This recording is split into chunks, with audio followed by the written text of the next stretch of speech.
Hello and welcome to the campaign. As always, I am the Wombat of DM, and we are in session 49 of our Seregen campaign. But not only that, but it's our 2-year anniversary. That's right. Just about 2 years ago, we as a group got together and did our first session on the channel. And thanks for sticking with us for the last 2 years. It's been a great and wild ride, and I promise there's even more in store. We probably have quite a bit more to go, so stick around for even more content in the future.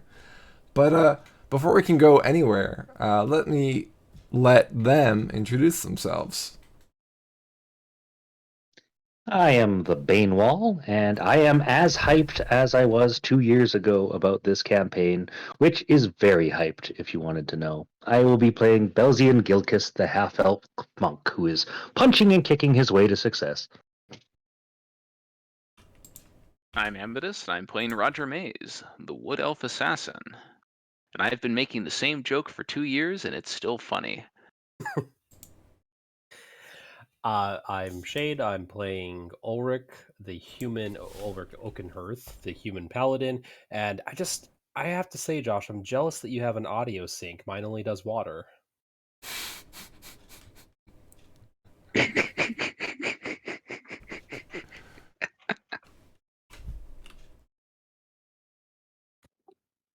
On that fine note, I am Jaeger. I play Yarvik Venison Murder, the halfling ranger, and what a long, strange trip it's been.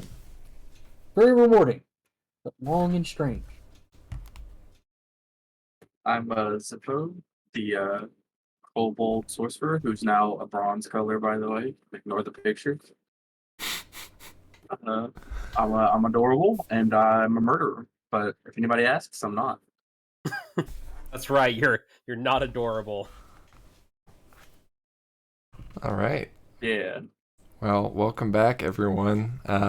Last session was a pretty important one, right? We got together and single-handedly. I know that's kind of an oxymoron, but we separately together defeated another dungeon. We passed the trials to become members of the Bronze Dragon Clan.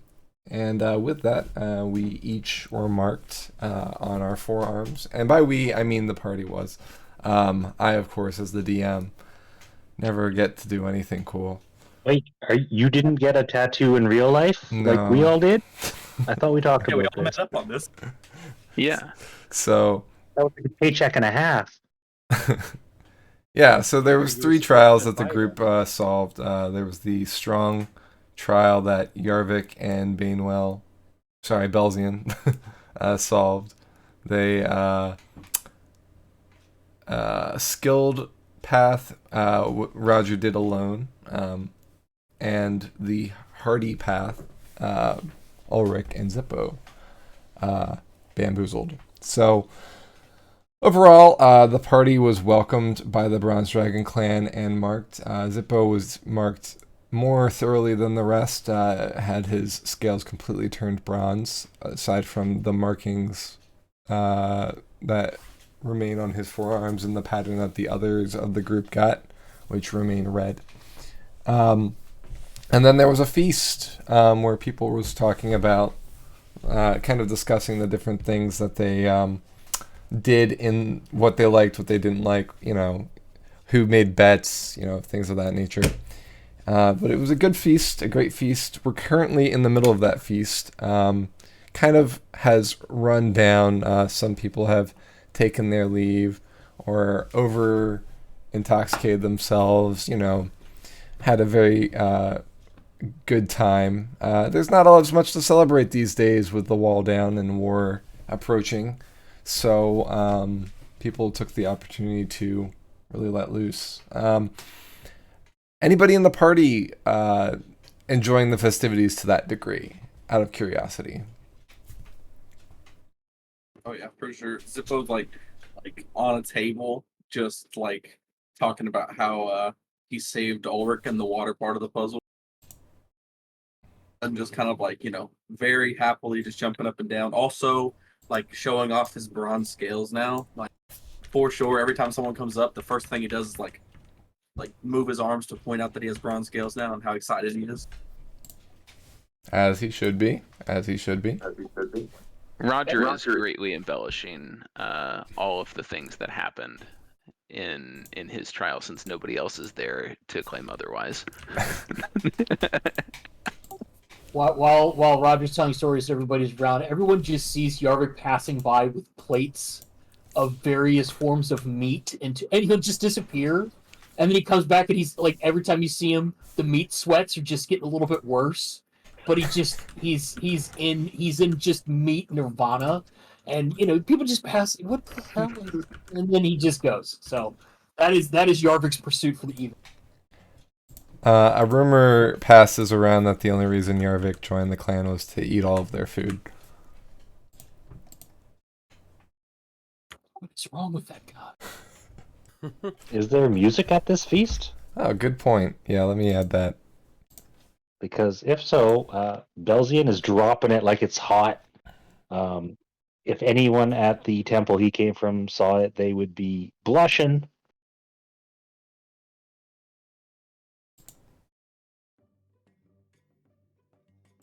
Nice. Ulrich is trying to get a sense of the various people invited to this party, whether they, he's entered into a very serious contract of sorts, so he's just kind of getting the vibe. Okay. Is there anything that you'd like to do in the party specifically? Or things that you'd like to roll, checks you'd like to make, discussions you'd like to have, information you'd like to gather?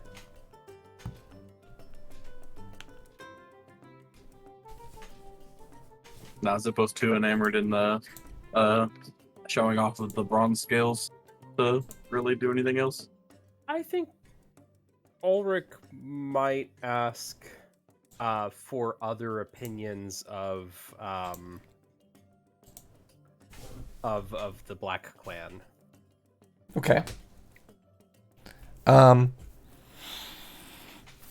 Give me. I mean, it's. I'm not even gonna make you roll for it. It's pretty unanimous that the Bronze Clan and the Black Clan are pretty much on opposite ends of the spectrum in opinions. The Black Clan is pro-war in a very different way than the Axe, Rock, and Tusk. They seem to be more upholding the. You keep getting the sense that they uphold the laws of old that the giants used to have before they were overthrown. The Black Dragon Clan, the Black Dragon Clan is known as the Black Dragon Clan because the leader is a black dragon, but they are all kinds of the prismatic spectrum. And they tend to not even worship the 12, they worship a 5-headed hydra.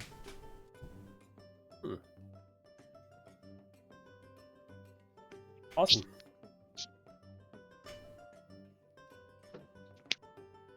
Belzian's gonna try to find Yarvik and tell him, "Hey, grab your sausage. Let's go find out some more information about some of these clans, like the Halfling clan."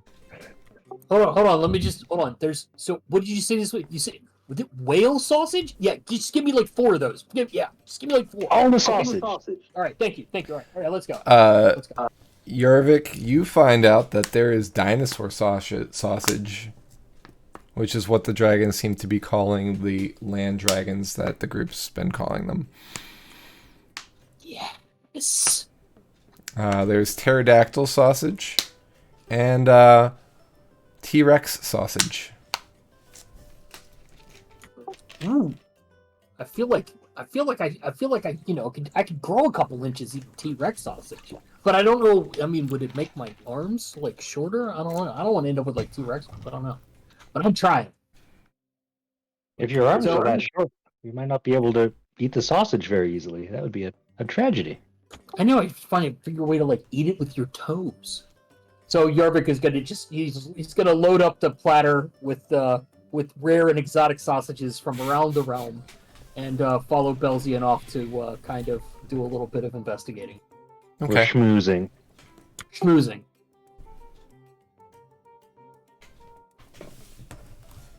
All right. So Belzian and Yarvik, what information are you looking for? And who are you talking to? If you want to be more specific than that. Is everybody here a bronze dragon? It's folks of all sorts. All isn't it? folks of all sorts. Yes. There's even a few Is there kobolds. Oh, is there anybody of Yarvik's persuasion around? Yeah, I was just gonna say, are there any halflings around? Anyone else carrying a big old tray of sausage? There's actually you're the only halfling in the realm. People say that you're the first halfling to join the Bronze Dragon clan. You're quite distinguished. Smarmy. In terms of fancy. elves, there are some elves and half elves as well, and some humanoids. Some kind of when you speak to them, you can kind of see. Now that you've joined the clan, when Bronze Dragon, somebody of the Bronze Dragon clan, is not in their normal form, there are quite a few people who you know for a fact are dragons because their image kind of flickers, like almost projects out from their tattoo. Something that Ulrich, you did not see when you encountered the person who was trying to welcome you into the house naked. Are just too distracted by something else. Yeah.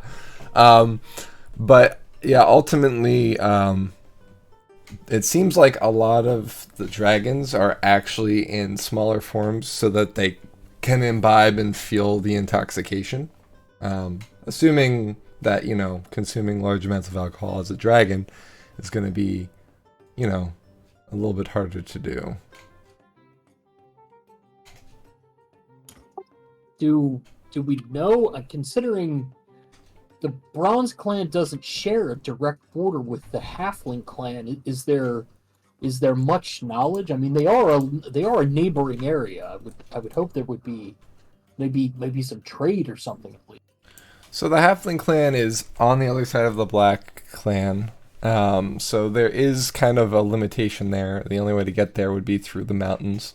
But you have heard that the Eternal clan seem to be at least friendly with the Bronze clan. So suffice it to say, there could be some trade through the mountains. But the mountains are kind of a little bit rough to walk. But, that's what paltry challenge to a dragon, of course. So there has been some trade. In fact, some of the food that you are currently eating was probably prepared or imported from the Halfling clan. Nice. The taste of my people. That sounds weird. Disregard. Yeah, hopefully it's not made of. Yeah, never mind. I mean, they are dragons, right? Dragons don't eat people. Wait. Only the really bad one. Right? Then we'd better behave. Perhaps we could find out more about some of the other clans that neighbor the Bronze clan. Like, let's start asking people about the Eternal clan. Like, where does the name even come from? Like, do they just live a long time? Has it just been there a long time? Are they fans of a certain franchise? I don't know. So the word is that the Eternal clan are souls that are attached to armor, and the armor is eternal. So it basically members of the Eternal clan have foregone their bodies for their souls to live on in other vessels that won't break down. Being the perfect warriors for the nation.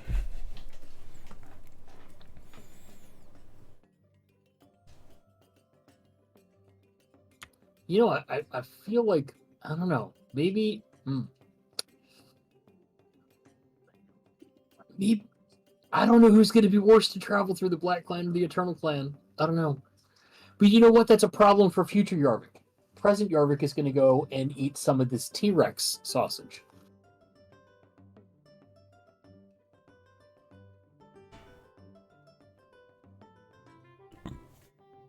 So Roger, you're embellishing your story.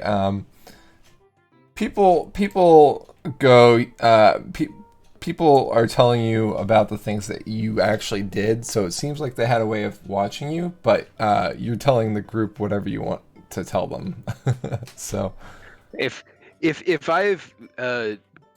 I've got the impression after talking to a couple of people that they saw the things that I did, then I'll stop lying. yeah. So it seems like the Bronze Dragons had some way of watching the group while they were going through the trials, and that's why when everybody welcomed you originally, they were talking about your things that you did, even immediately after it happening. But I assume the first people you told about your experience was, of course, your group, right? So I'm not sure if you embellished with the group or not. Definitely. Okay. I killed way more gelatinous cubes in my version. Okay. There was a veritable torrent of them. It was raining cubes. Yeah.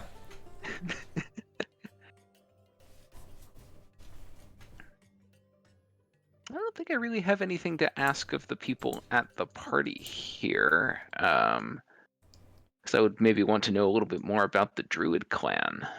And of course, we'll go over and talk and introduce myself to the other elves in the room. Okay. A few of the elves are not elves, but dragons in elf form. I don't know what your opinion is on that, but some of the elves are, in fact, actually elves. It seems like there is a small community of elves that occupy Ildren. Presumably, they might be elves that were caught on this side of the wall when the wall went up from the Elven territories to the south. They have a similar dialect to that of Relic, although it seems like some draconic accents have been added to their Elven.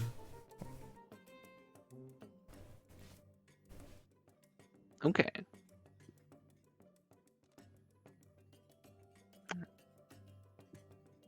Yeah, other than that, just gonna ask for a little more information about the Druid clan. Okay.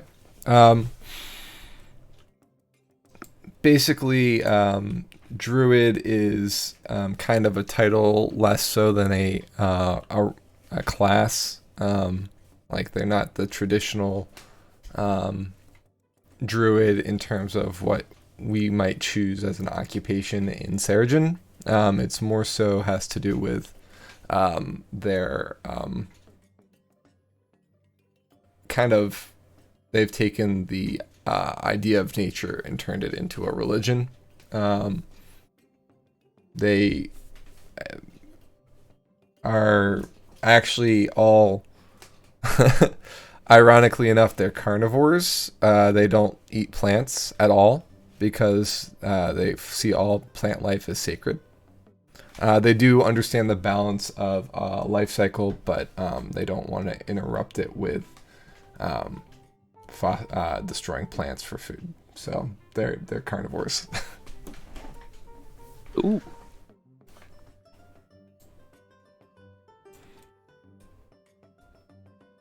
But there are quite a few druids in that area as well. It kind of comes with the territory. No pun intended. Makes sense. And if you hadn't guessed, they mainly worship Langelius. Yeah, I figured.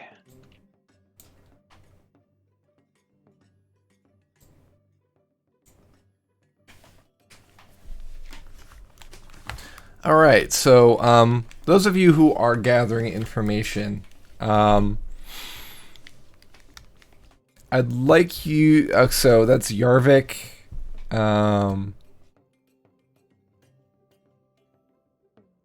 Belzian, Roger, and Ulrich. Right? Ulrich also gathered a bit of information as well. Yeah. Okay.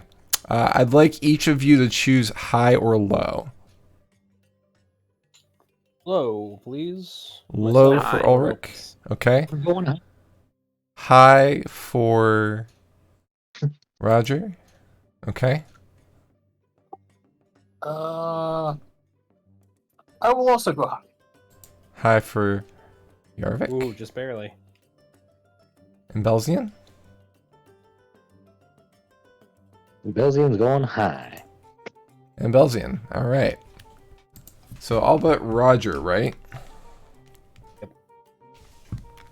All right. So conversation does seem to, for each of you, turn to worries of the earthquake from a few nights ago. The groups seem to be worried about the quake, and it seems like Eldrin was much closer to whatever caused it. They felt the tremor more immensely.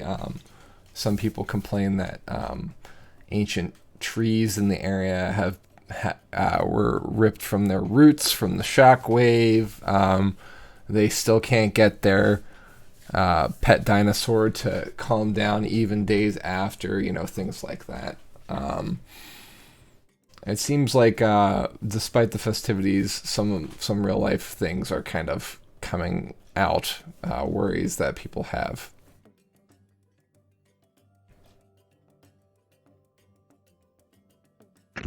Well, we're going to be heading in that direction soon anyway. Perhaps we can stop by and check it out.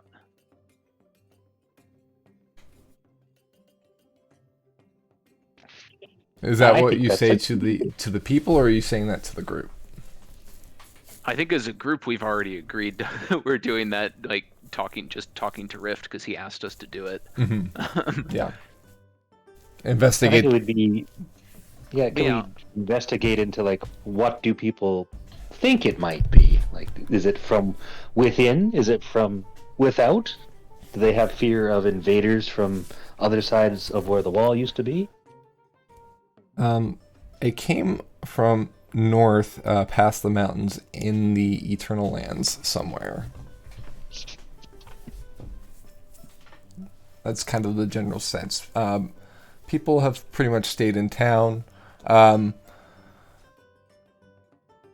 Rift has ordered people to stay put in case it's something dangerous. Obviously, it was something he wanted to investigate himself, but is prioritizing the group's needs instead, which is why you've agreed to kind of go check things out.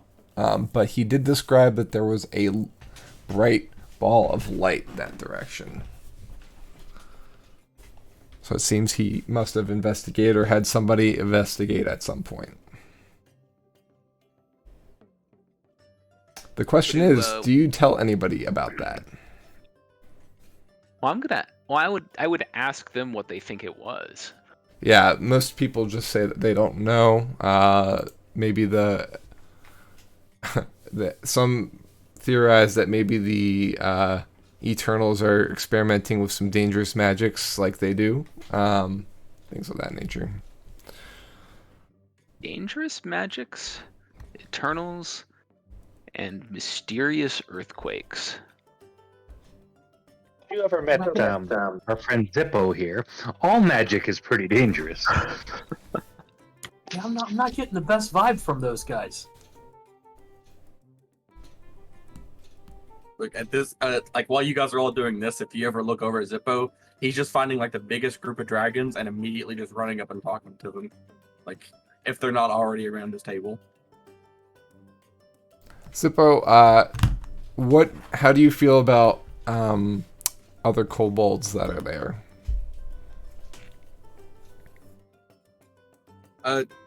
Zippo assumes they're not part of his clan, so he's not like he'll go up and talk to them and stuff, and like they're part of the dragon clan too. So he honestly just assumes they're just dragons who took his form because he looks cool. Mm-hmm. Gotcha. So you don't see any. You do notice that some dragons are in human or humanoid forms, but the kobolds are not. They are not marked as part of the Bronze Clan. They are there as guests. It seems you can't see anybody matching your stature that is part of the Bronze Clan as well. Dragons keep referring to them as little ones when if somebody bumps into one, they say, "Excuse me, little one," things like that. They aren't servants. If you're getting those vibes, they are there as guests. They are treated as human beings, unlike what your experiences were in Seregen at points. People were sometimes downright racist against kobolds. This is not the case here, but it does not seem like any of the kobolds have joined the dragons as actual clan members. Do they look like they've traveled like? I know Zippo's been away from his clan for 3 years, but given like his memory, does he feel like they're from his clan from the wall, or does he feel like they're just from somewhere else? They seem very comfortable here. If they got here before you, that would be pretty impressive, being that you kind of took the tree network across Relic to get here. Okay. Yeah, you can't think of any way that these kobolds could be from Seregen without some extreme help. Gotcha. Then yeah, since they're not part of his clan, Zippo go up and talk to him. Okay. They greet you courteously. You're pretty intoxicated too, right? Oh yeah, for sure. Okay. So are they. So they greet you courteously but warily. They kind of are taking your lead as to what the interaction's going to be going like. Gotcha. And like, can I get like a rough estimate of how old these kobolds are? They're older than you. Okay, yeah, Zippo's still technically a kobold child. Yes. So I just wanted to double check on that. But they still treat you with respect. They don't treat you like a child. They seem to be treating you like an equal. Yeah, most of Zippo's intoxicated talking to them is about how amazed he is that he gets to be a part of the Dragon Clan, and like he is just all over, just like every other word is dragon and excitement. Okay. Just pointing to random dragons, like that's my new best friend over there, and that's my new best friend. And then he'll pull out his little notebook with the awful pictures and the names, and like pointing them out too. All right.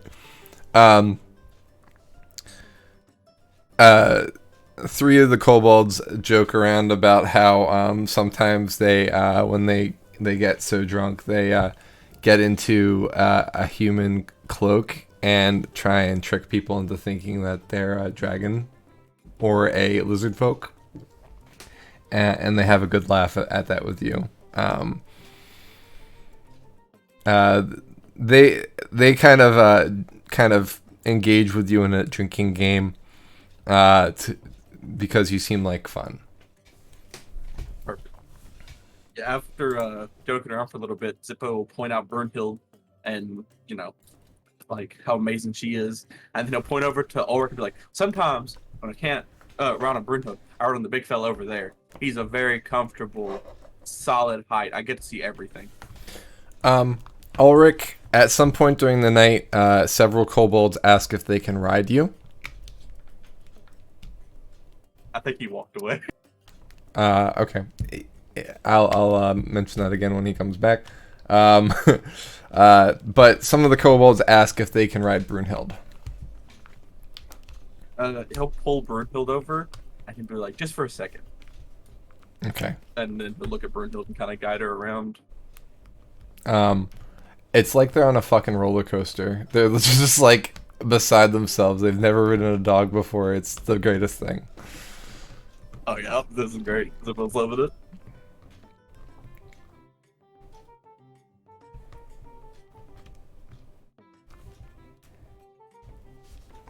All right. Anything else? Is there any games or gambling going on?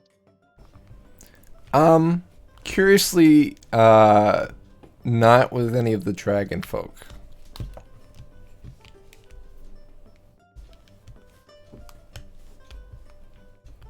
Belzian's got some cashola burning a hole in his robe pockets, and is wondering if anybody would be willing to wager money in a drinking competition.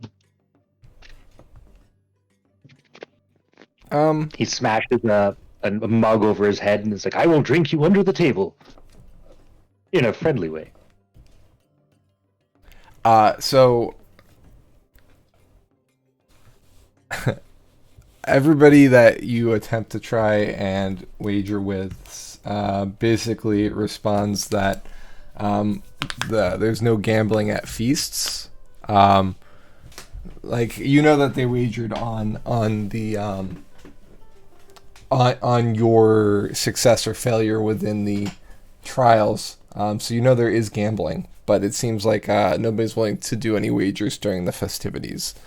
I suppose I'll catch you guys next time we watch the trials. One person kind of says, "You're new here, so let me fill you in. Alcohol and wagering doesn't tend to mix when you have powerful creatures like dragons. Somebody loses their temper and they're intoxicated." And they kind of leave it hanging at that. These folks are so wise. Belzian just in awe.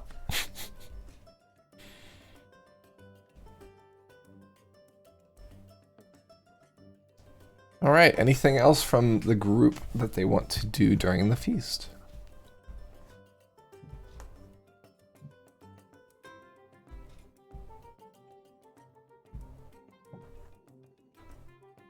Oh, Zippo's pretty content. All right. Nope. I want to see the kobold ride Ulrich. The group is given a kind of an apartment within the compound for the entirety of the group. All five of you are able to stay in the same place. Since you came together and did the trials together, they figured you'd wish to stay together. The place has several rooms, so there's plenty of chambers for each of you to stay on your own if you wish, or together if you so wish as well. The beds are larger than king sized, so you could fit the whole party and Brunhild in one bed if you really wanted to, but I assume probably not going to do that. You're each given fine clothes with the markings of the bronze clans. These Rift has left instructions that these are the clothes that you should be wearing when you go to the council meeting. Probably don't want to travel in them, he puts in parentheses in the note. Or travel in them. Did I say with them? In them. Zippo will take his and put them in his bag. He'll lay them right next to the rest of the stuff he has put as treasures.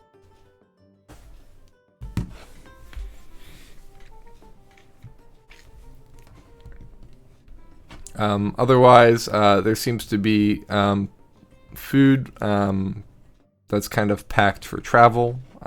Probably would last you a week. There's some climbing gear, some traveler's kits if you don't have any. Other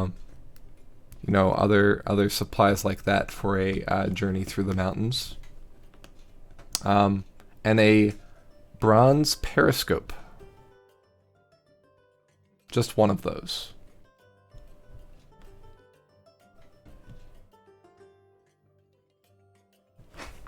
Zippo will pick it up and look through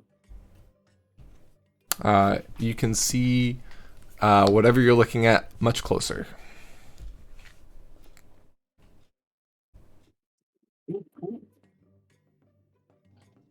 Take that with. It looks super important.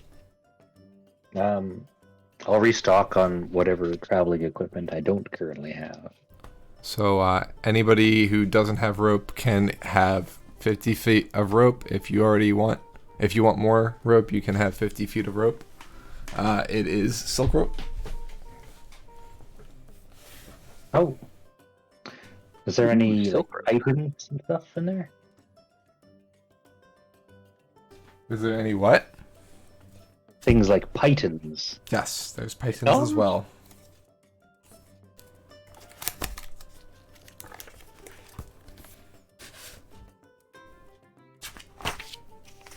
And we're reloaded on rations and such, I reckon.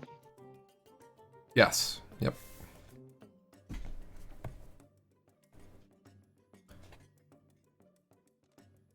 There's baths and soap if you wish to clean yourselves. It's been kind of a hard couple weeks. Zippo is like okay with cleaning himself in Brunhild, but like when he goes to clean himself, he slowly walks to make sure the bronze doesn't go away, and then once he realizes if it doesn't, he'll just continue washing. Okay.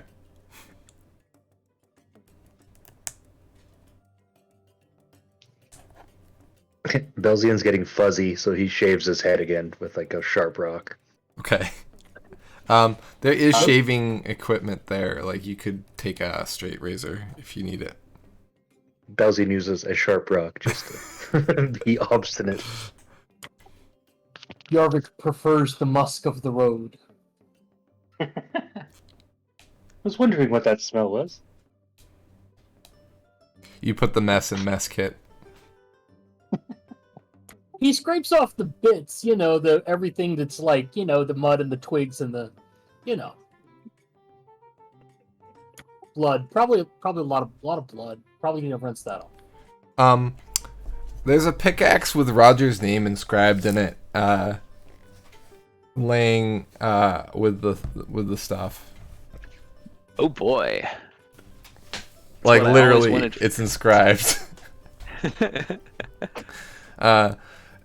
It probably has something to do with the people mentioning you trying to dig through the wall. Joke's on them. I'm into that shit.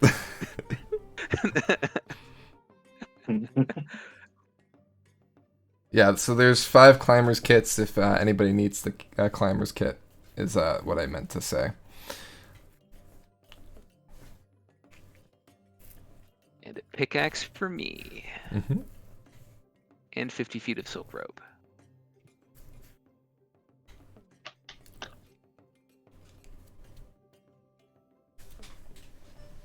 So I guess Zippo picked up that spyglass. Yeah, for sure. I called it a periscope, didn't I? Yeah. It's a spyglass. Yeah, Zippo picked it up, and he'll pick up one of the climber's kits just in case. Okay.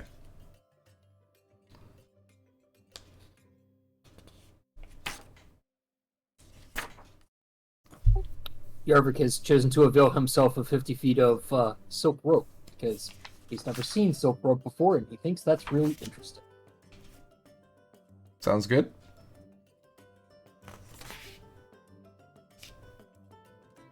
Yeah, I haven't had access to stuff this nice since the war.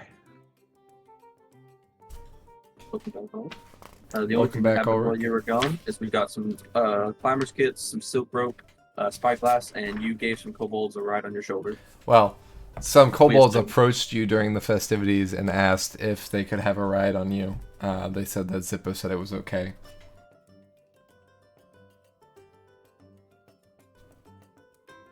Yep, Ulrich would gladly do that for whoever wants. Okay.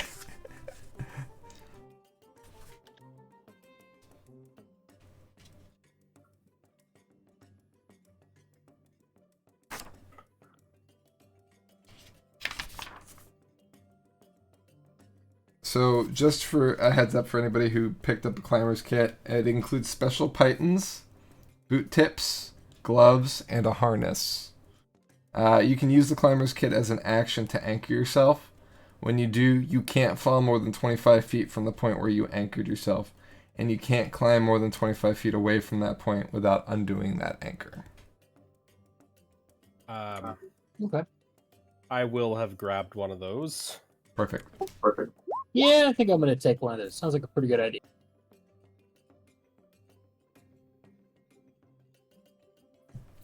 You also got fine clothes, a fine set of clothing that Rift left a note basically saying that this was the clothing that you should wear when you go to the council meeting. Okay. Set for each of us. Yes. Cool. More fancy clothes. Yeah.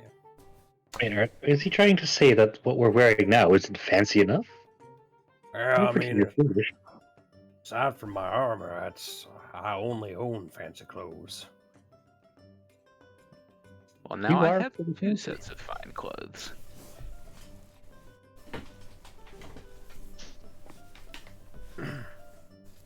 By that I mean my clothes are, fine. They'll do.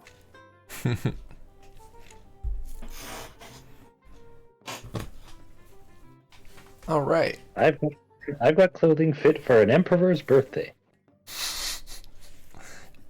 You're talking about your skin? Oh yes. All right. So, with that being said, it is fairly late by the time you get back to the apartment and see your gifts. Livery, I think, is the word I was trying to think of. Right? That's another name for fancy clothes. Livery has more to do with like coat of arms sort of stuff. Okay, yeah. Anyway, so I assume eventually you'll all rest for the evening and take your long rest and let your level come into effect. Yeah. All right. Do you take watches? No, I personally, Ulrich will just kind of say, "This is the last place I feel at harm. I mean, we had to swear an oath that we don't hurt others in the Bronze Clans, and likewise they don't hurt us. There's no reason to feel uneasy about anything." Yeah, same. Yarvik is already passed out. Belzian's asleep. So says okay, and then curls up next to Brunhild like he normally does every night. Let's see. Roger is going to take the extra time that he is stuck awake, but would otherwise be spending on a watch to just polish his gear, since he hasn't had the chance to do that in a while. Roger, while you're, trancing and not trancing, but do you think that he should really be sleeping with like a string of sausages in his arms? That can't be good. He just kind of rolls over and mumbles, and just it's just he might take a little sniff and maybe a little nibble, completely unconsciously. Just Ulrich. little Yarvik dreams. Ulrich, it's not my place to tell Yarvik what to do with his sausage in his own bed. Hey, I agree. What one does with the sausage in bed is up to them. And however many sausages they want in that bed is fine by me. But the thing is, gout is a real problem. And I think he's going to end up with it. Aren't you a healer? Surely this is not a problem for a healer as strong as you. It's not a problem for me because I'm immune to disease, but... I don't think you're going to be able to convince him to for you to sleep with those sausages instead. I'm good with the one sausage in my bed this time. Oh, so this means I can't be the little spoon? I am the little spoon every time. We've talked about this. Well, good night, I am Ulrich. the littlest spoon, but not. And he turns over angrily.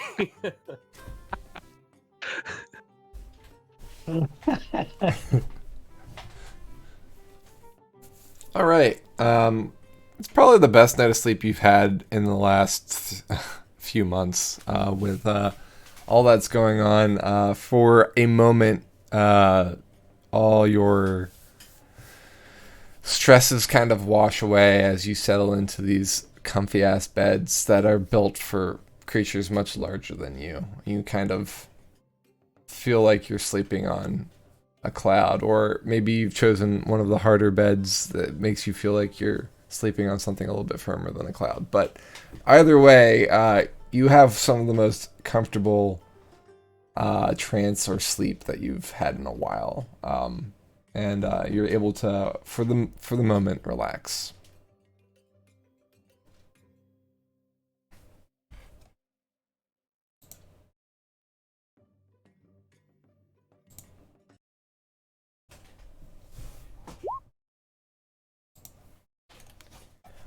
All right, so you wake up in the morning,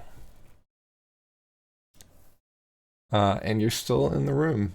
Things seem quiet outside in the echelon. Not that you've gone out there, but you don't hear any sounds of, the same sounds that you heard last night of, people making revelry and stuff like that.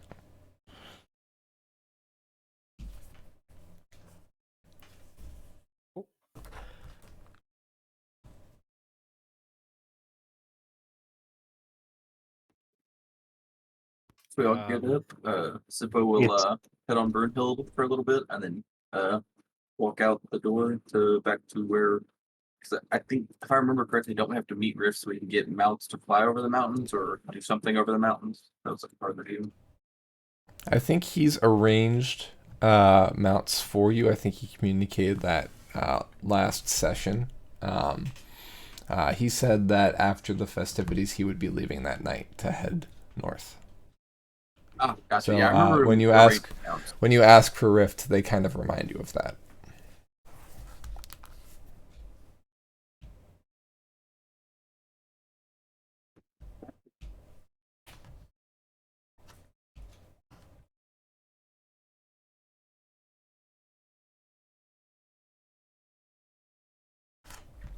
All right. Well, having no business, we get the mounts and head out. Does anybody have anything else they wish to do while they're still in Ildren?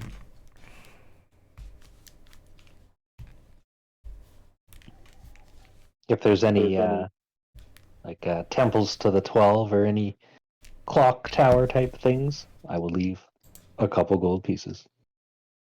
There is no temple to the 12. There are individual temples for each god, the largest of which being... One moment. Should have had this up, but I lost the link when Chrome decided to reset. Here it is. Ooh.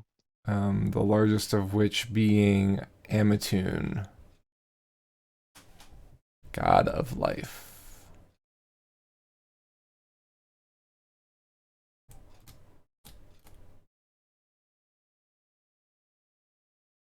I don't see anything, but in that case, I will leave 12 copper pieces at each of them. Okay. Remove 24 times 20, or 12 times 24. 144, yeah. Or 12 times 12, that's the one. Yay, math! Yay, math. I almost got there. Yeah, so, Yarvik, now that you're more sober and more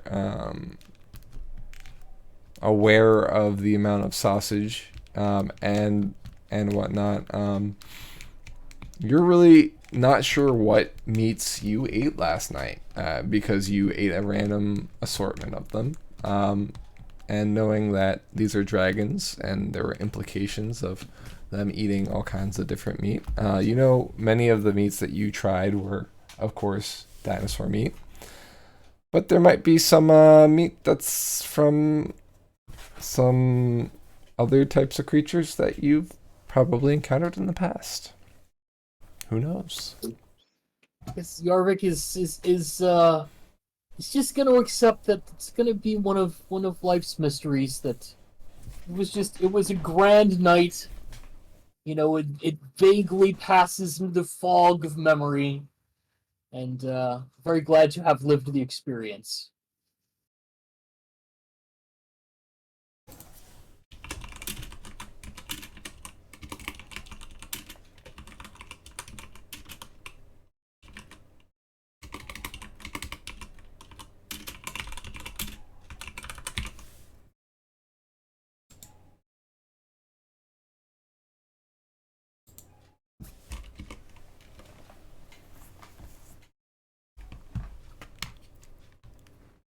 All right, so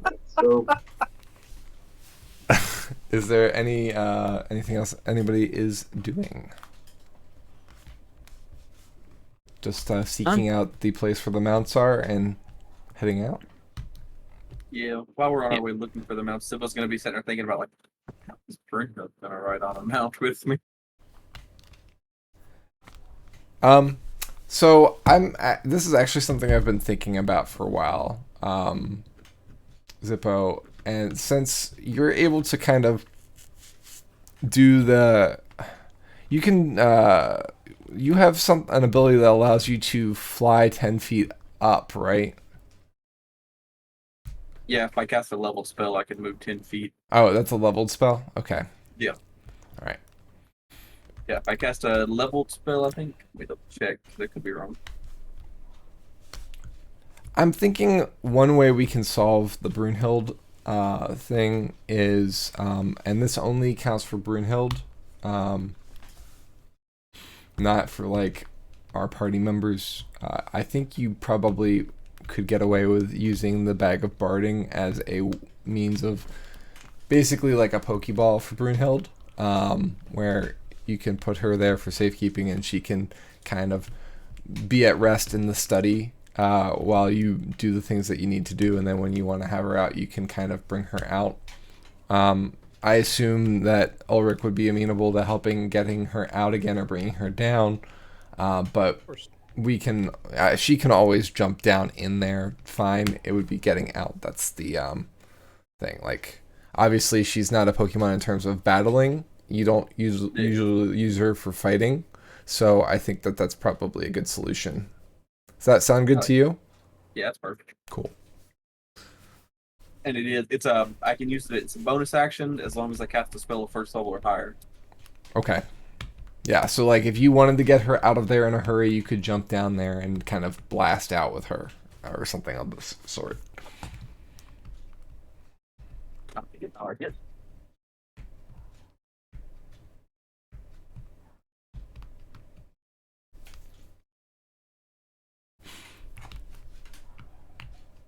Okay, so you as a group are led to 5 dinosaurs that are tied up. They actually look similar to the first dinosaurs you encountered at the very beginning of the Bronze Clan. They are Paralophosauruses, so they're the ones with the horns, the ones that were protecting their eggs, the 3 nests that you encountered at the beginning of the Bronze Clan. They have saddles on them, and it seems like they are tamed and ready to travel.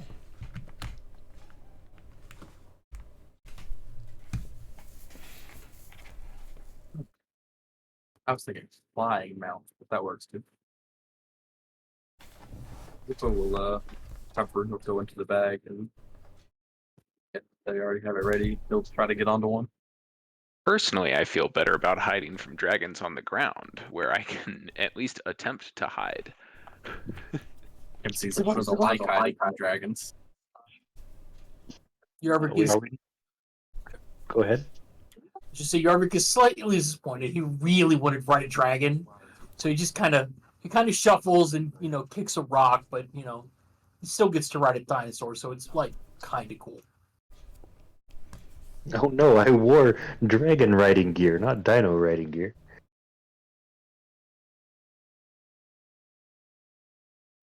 If we're in the air and we need to hide from something, can we not simply land on a cloud?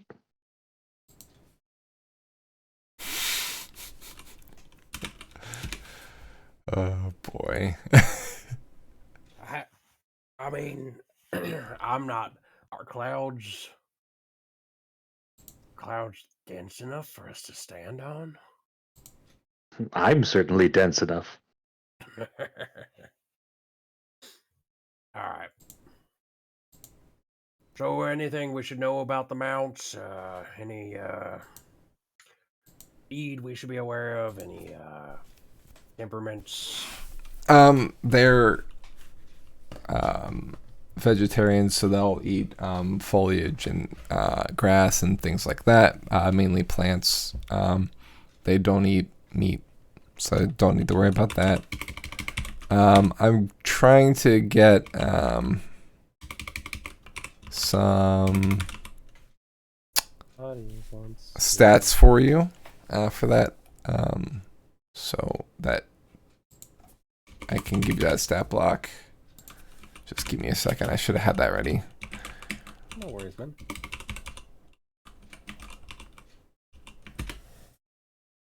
Okay.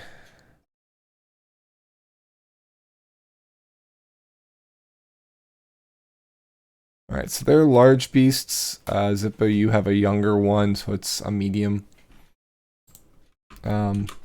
These are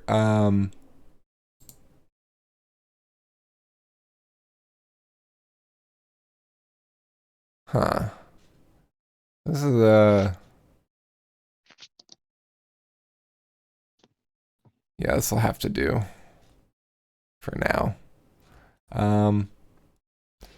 I have a homebrew version of this. That's your Paralophosaurus.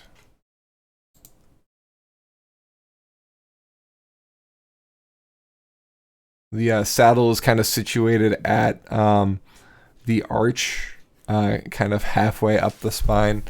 It's kind of so it's unlike a horse's saddle that just fits into the horse's kind of arch in the back. It's kind of padded along the spine so as to not hurt the dinosaur, and then ridged on top for you to kind of sit on. So it kind of hugs that spine and then goes around and is strapped on. The Paralophosaurus it can both go down on all fours as well as stand upright. Parasaurology. Kind of like a camel. It's like how camel saddles work. Yes, correct.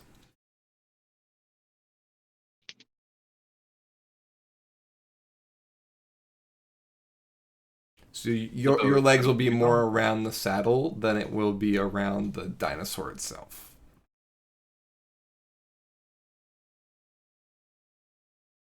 I interrupted you, Zippo. What was that? Oh, just that Zippo excitedly gets on it and is ready to go.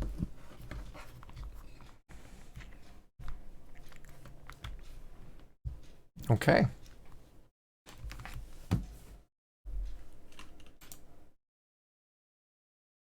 Everybody's ready to head out? Yes. Mm-hmm. Okay. So excited. Let's go.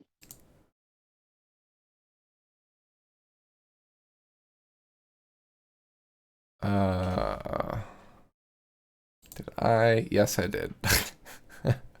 I changed the window that we were capturing so everybody could see the Paralophosaurus. That's fine. I'm a professional streamer. It's fine. Everything's good. All right. So, being that you're already kind of across the river, that kind of frames Ildren from the east and the west. You ride down the city and down into the valley between mountains and head north. From there, I'll let you tell me what your plan of travel is.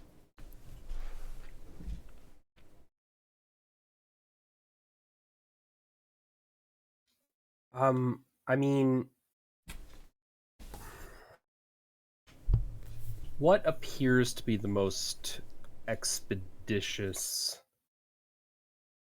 path towards the light? So you're not sure where the light is. They just said it was north in the Eternal Lands.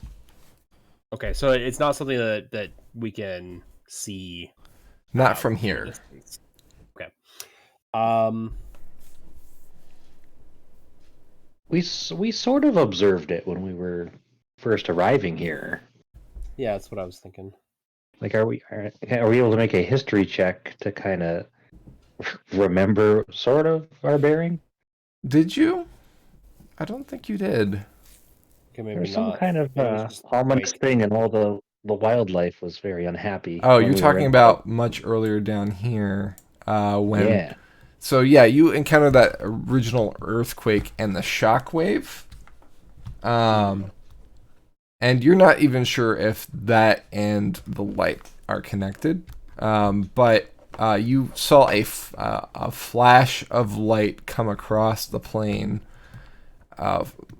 almost like a shock of lightning, followed by a sonic boom. Sonic boom. And the ground shuddering. The ground actually started shuddering first, and then it was the flash of light, and then it was the wind and the boom, the thunder.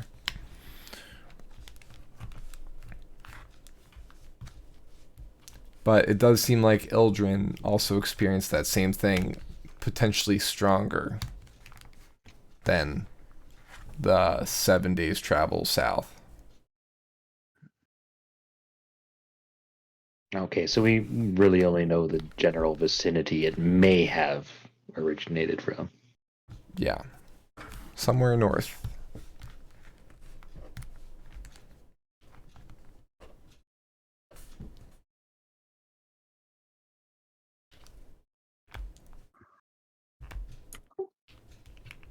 Keeps us away from the Black Clan, which I feel like is going to be the more dangerous path. So we just head north. There's a pretty good gap between the mountains. Follow the northern branch of the river and just see what happens. Yeah, maybe like, is this a valley here in the middle, or just like how area far here, is this that between the mountains? Yeah, this I mean, from your map, That's a you huge see that there's mountains here in a circle. There doesn't seem to be a mountain here.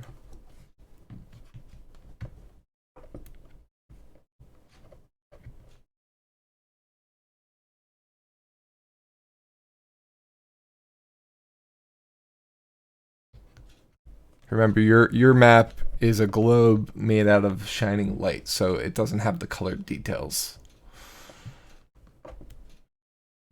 we just have very good imaginations. Yes.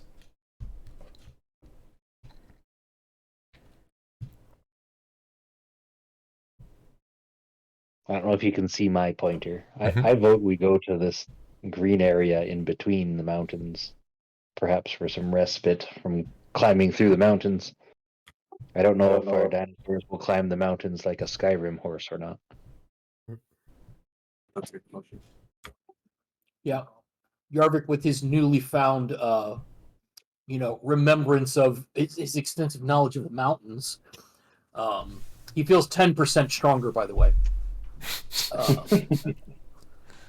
Thinks that, so, I mean, just thinking about it, if we're in Illidan, that's like being in Denver. Like, you can clearly see the Rockies, right? So Yes. just aim for the spot where you're going, and then, like, you'll find the valley that's going to be the easy path.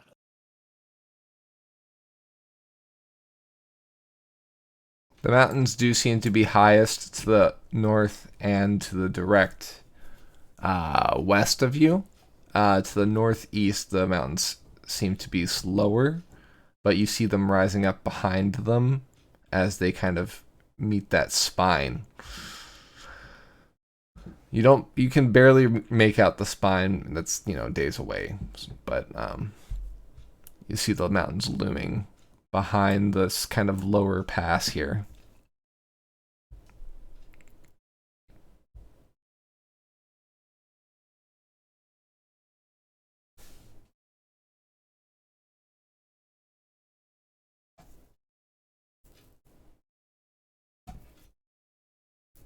Bueller. So is the plan to head here, north, south, east, west? I think heading north is the most sensible thing. I think we're all in agreement. We want to head towards the mountains. The tall mountain, the smaller mountain, the place in between that. Try and skip between them is Okay. what I think I'm hearing, right? Yeah, makes sense. Yeah, I think so. The first thing we're going to hit, other than mountains, is maybe a river. So we'll take it one that step blue at a time. line is the border. Oh, okay. I thought those were rivers. The Oh, river. this changes The river everything. is the big, thick blue lines that are drawn onto the map. This changes everything except for my plan.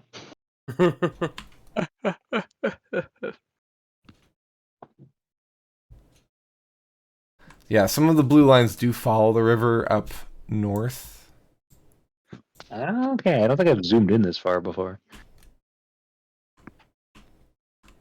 You can kind of see what's been drawn on versus not.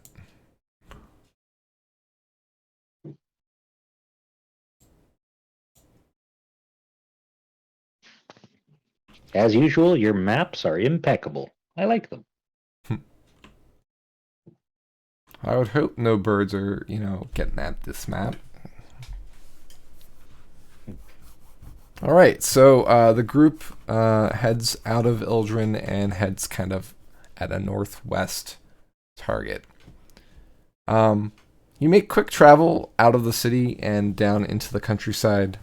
You do see some similar dinosaurs being trained in this area to the north. It seems like the most domestication based area is up close to Ildren in this kind of valley area. Ildren itself still looms behind you, and you see that the dragons are patrolling in a triangular fashion like before. The mountains to the north, you can see the river spilling out of it and down into the river that eventually joins to meet the river you traveled along earlier in the week. The area is still kind of a grassy plains-like area, although the grass is lower and more kept than before. You actually find yourselves on a path of sorts of packed earth. It seems like you're on a path that has been traveled by other travelers in the past. It's not like a road like Seregen's roads are, and if you have any pride in that, you can kind of bristle at the more wild nature of the roads that are in Relic, but it does seem like people have taken this path before heading in a similar route to you.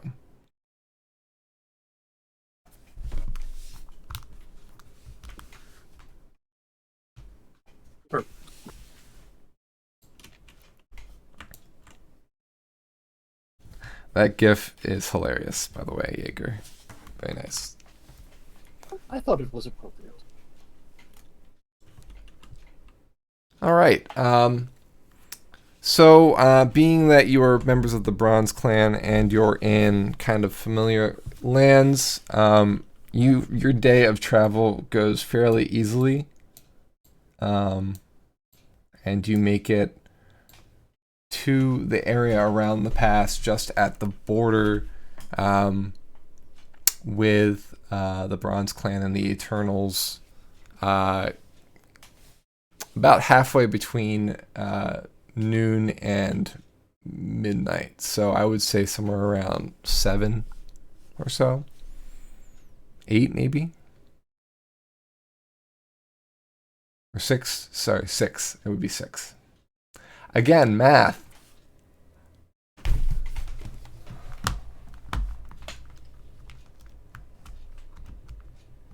There's a traitor. So do you wish to continue for a bit more travel once you make it to the border, or do you want to spend the night before crossing? After that last night of super well resting, I think we're making a pretty good clip. Maybe we could just keep going overnight. What do you all think? I think we were traveling at night and sleeping during the day through a lot of our trip here. I mean, it seemed to do. I mean, we did that for a while, right? Yes, our circadian rhythm is all sorts of messed up. I have no idea what time of day or what day it is anymore. I mean, I'm certainly for travel, but can the mounts do that? You know, they They're deserve dinosaurs. Look how big they are. They're land dragons. They have infinite stamina. I mean, how are they looking? All these They took breaks when they needed to and still made excellent progress throughout the day. Okay. Are all these And- dinosaurs on like some kind of union thing? That's the regular breaks, like the. It's cool. I like it. They're a very advanced society. Yeah, I mean, if the mounts don't seem exhausted, there's no reason not to continue in my mind. How long do you want to go for?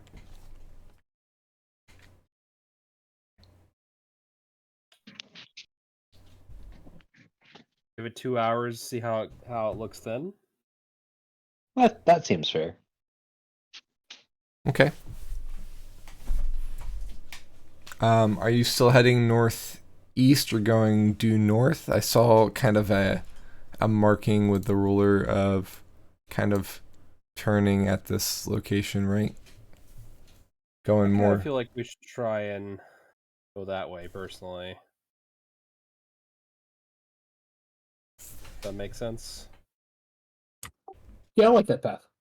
Yeah, I just think we should stay close to the mountains if we can. So, because we did tell Roof we would look at or investigate that thing on the way there. Right. Well, that's kind of what I was thinking. Like, you know, we want to try and follow this path. Oh, gotcha. My you know. brain was turned off for a second. Yeah, I guess I kind of had too many kinks in it, but yeah, I figured just follow the range. Yeah, that's good.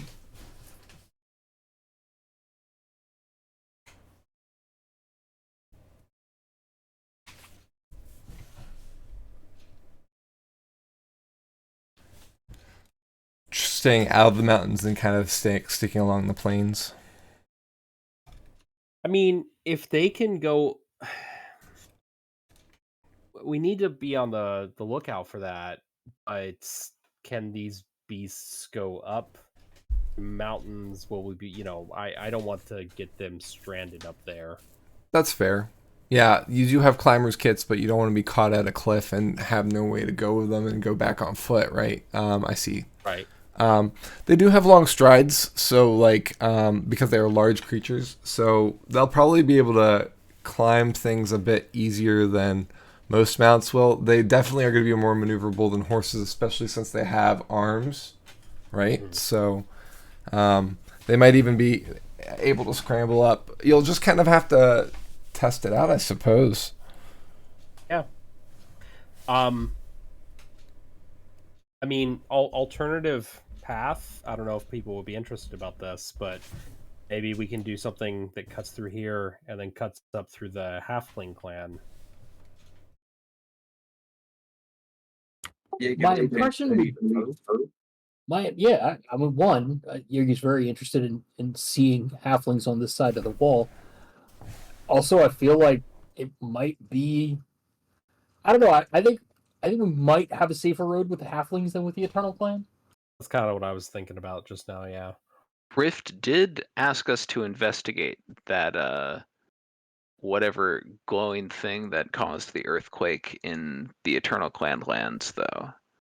Oh, that's true. It is. That's right. It is actually in the Eternal Clan. That's another reason why I was kind of wanting to go by this particular mountain. It's just, I don't know if Yeah. it's like, I think Ulrich looking at a map might go, hey, if those guys are, hey, if the Eternal Clan likes to mess with magics, maybe they ain't supposed to. This just looks like a geological curiosity that might be ritualistically important, We should go check it out. And hey, if we can't find the glowing thing or the source of the earthquake or what have you, then we can't find it. And if the Eternal Clan's inhospitable, yeah, let's go into the Halfling Clan instead. No argument there. Just want to make sure that we're investigating the thing that our brand new clan leader, who is doing us a massive favor, asked us to help him with.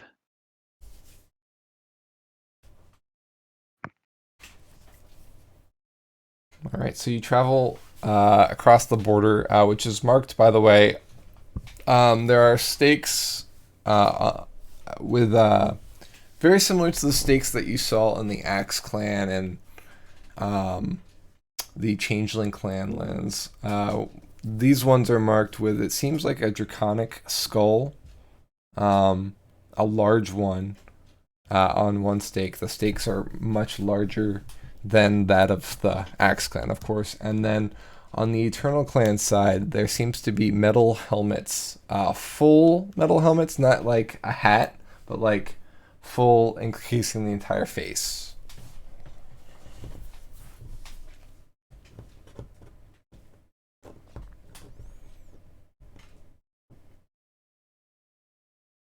In fact, there's a face formed in the metal. It resembles a human's face, but it's not like painted on. It's like the metal is formed to look like a face.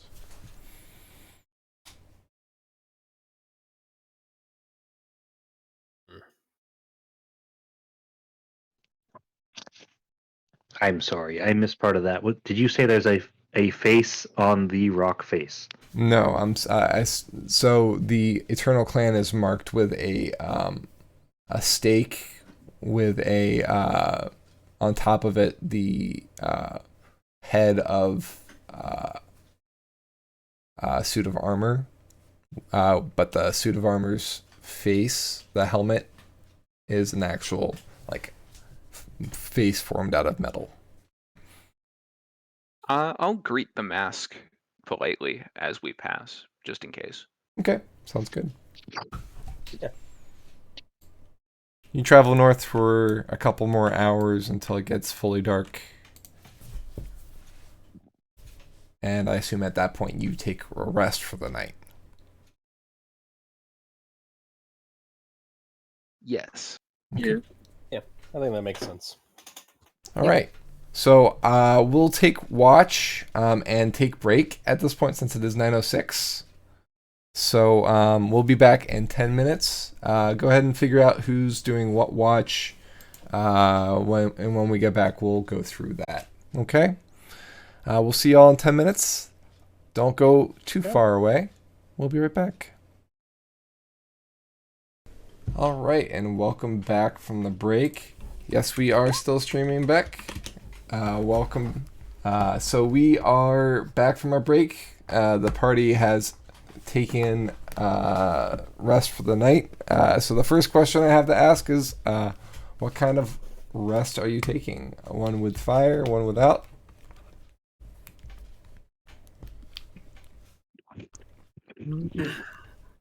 We've kind of gotten the impression that the Bronze Clan and the Eternal Clan are at least somewhat friendly. I don't see any reason why we would need to hide ourselves yet.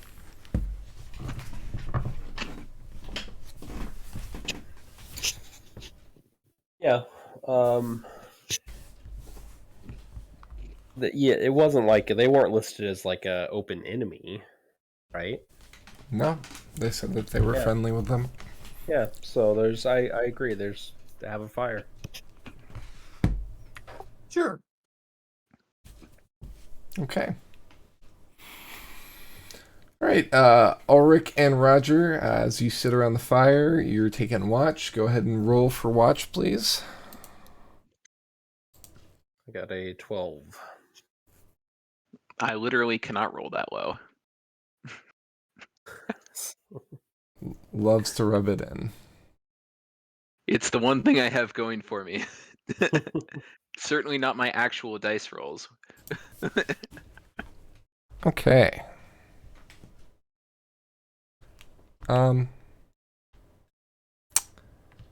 So you're kind of at the mouth of this great plain amidst the mountains. You see that the plain still kind of raising up. So you it's kind of uphill still from where you are.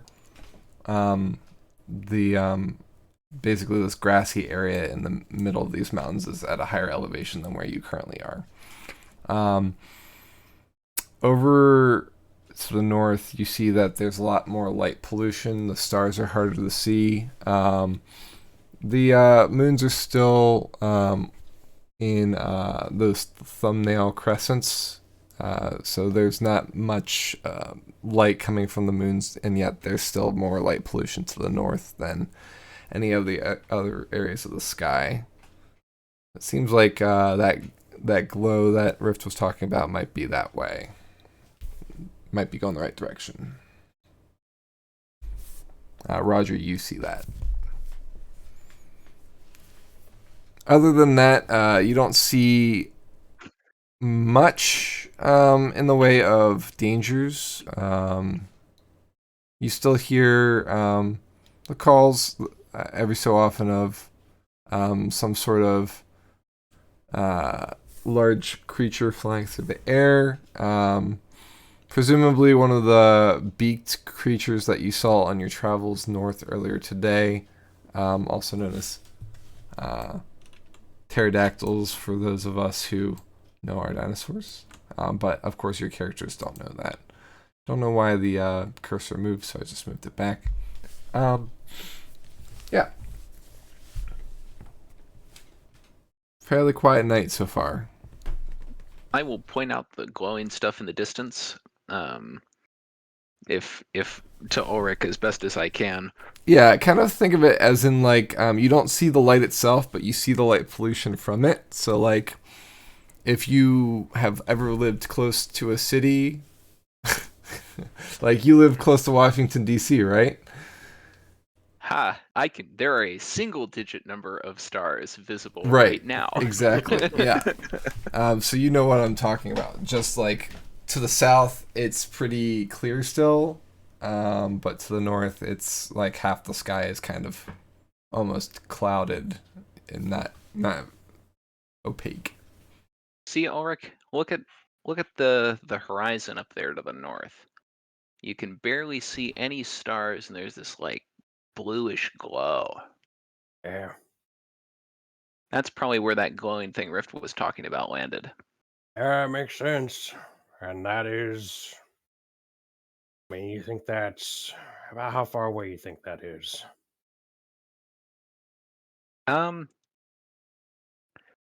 So I can't see any obvious light, just like the reflections of light over the horizon. Correct. Well,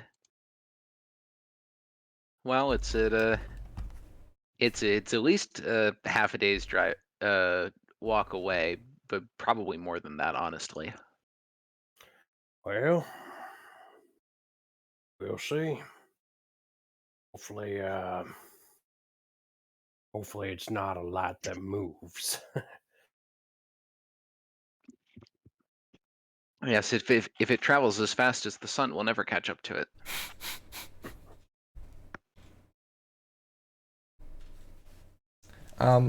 Ulrich, since you're kind of more looking closer to the camp, you don't really spot much like that, but you do notice that Zippo is tossing and turning in his sleep.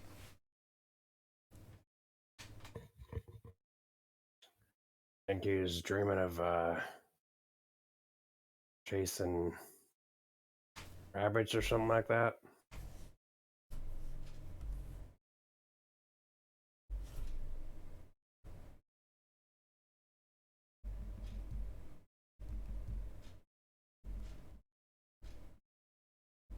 Well, I'll when's she gonna take watch here?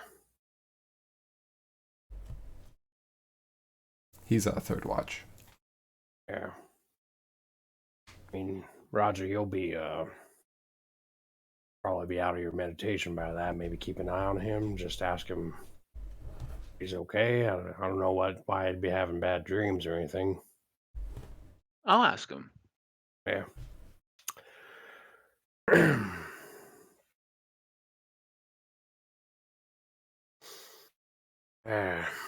Well, it's getting about that time. You gonna meditate, trance? If I can get some quiet. It won't hear a peep out of me. And he goes and he wakes Belzian and Yarvik. I'll point out the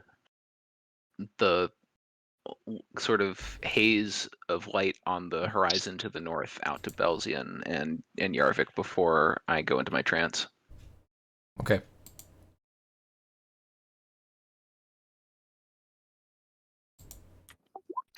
One way or the other, I think that's probably where we're going to end up.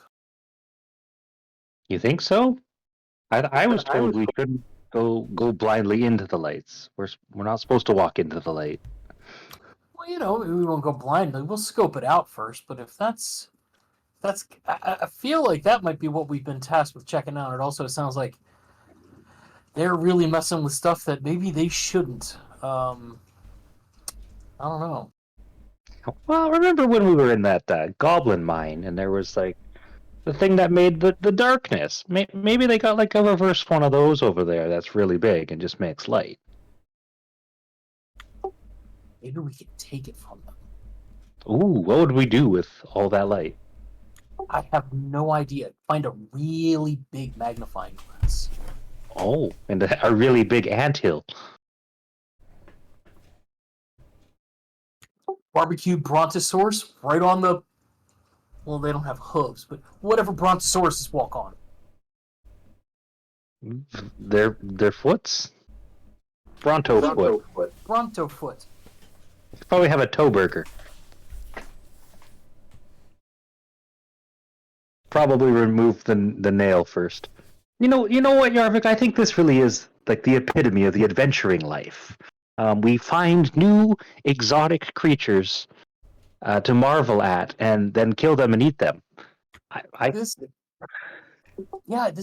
is my life's purpose. It didn't really come to focus to me until I realized that I was at a party at a dragon clan with a plethora of different kinds of meat, and it was just pure contentment and light. Well, I'm glad you had fun. You didn't find it worrying that there were no other people quite like you, like no other halflings? Yeah, halflings back home are boring. I mean, I like my people; they're cool, and I'm curious what the halfling clan here is. But I'm happy to be out amongst the different species around it. And just it's fascinating to see how everything works. The way. Is it? Go ahead. Absolutely lovely. I agree. It really kind of changes your perception on the world and sausage. Perhaps one day you will write a book about sausage. The memoir. Also, I'm pretty sure we have the same water skin. I never noticed that till now. Great job. Great minds and all that.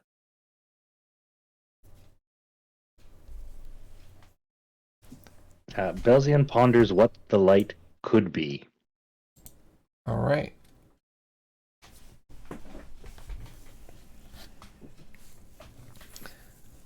Belzian, you see that Zippo's face looks angry as he's sleeping and tossing and turning. He seems to be mouthing words as he sleeps, but you can't. They're not audible.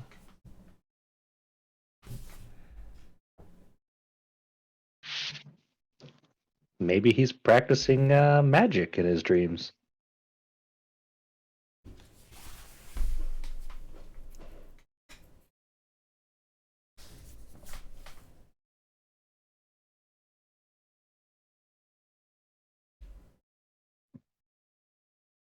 Other than that, the night is fairly quiet now.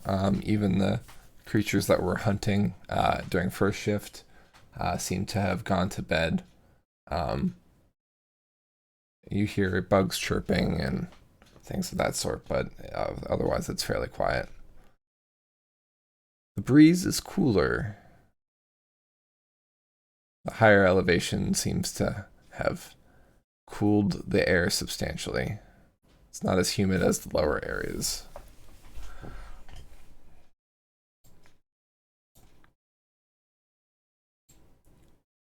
I will say being in the Feywilds again has given both of you kind of a feeling of youth.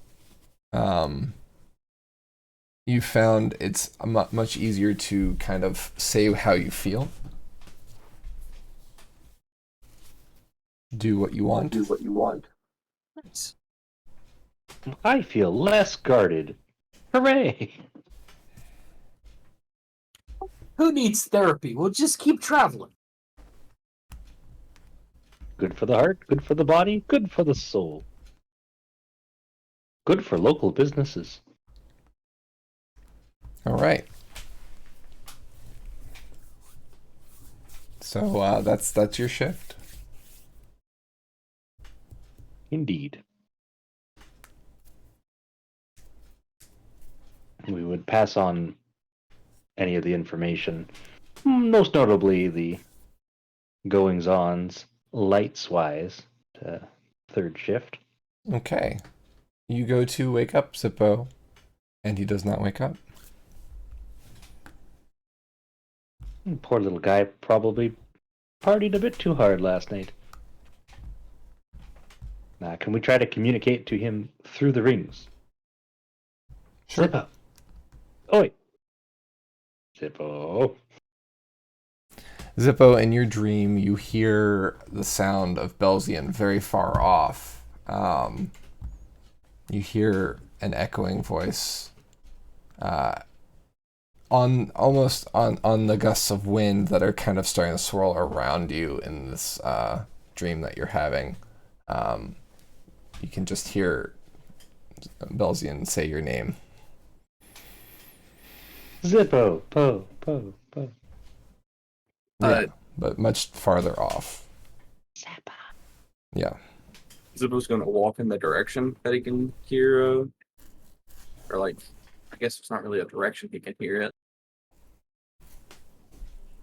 He's gonna just walk away from what he's doing now and in his dream and just see if he can try to walk to where he thinks the voice is coming from. Okay. You walk in that direction, and then Belzian's voice sounds like it's the other direction. So then you turn and walk in that direction, and it is in another direction. A familiar laugh echoes through your head again.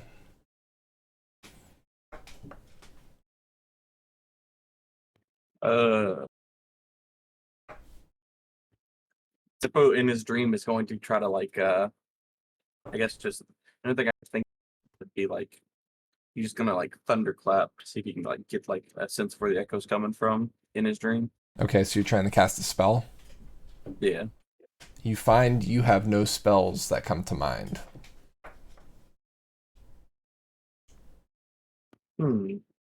He'll look down. Is he like wearing like his normal gear, or is he just like? You're naked. Okay, that's what I was imagining he was, but I just wanted to make sure. Uh, Even your bronze scales are flickering from between red and bronze. Zippo's gonna try to catch them when they're bronze to see if he can try to make them stop flickering. Okay. Give me a wisdom saving throw. Hot dog. They continue to flicker.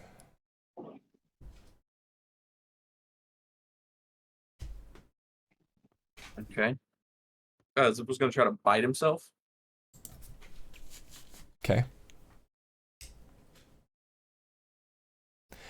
You bite into your arm, or your leg, or tail, or what are you trying to bite? I'm trying to bite into my arm. Okay. You bite down, and you don't feel any pain, and a flash of light, and you look down, and you realize that you're biting into the leg of Brunhild. In real life, Zippo, who's snuggling Brunhild, is biting at Brunhild's leg. She yelps and moves away from Zippo, growling. Not at Zippo, but growling in like various directions, like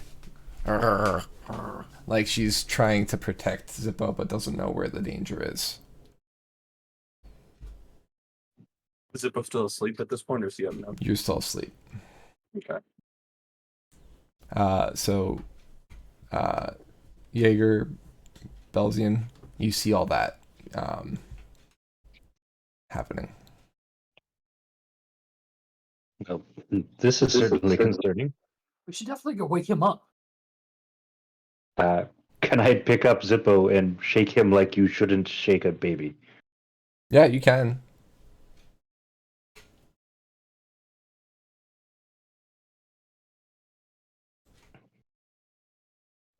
He doesn't is wake very up. asleep.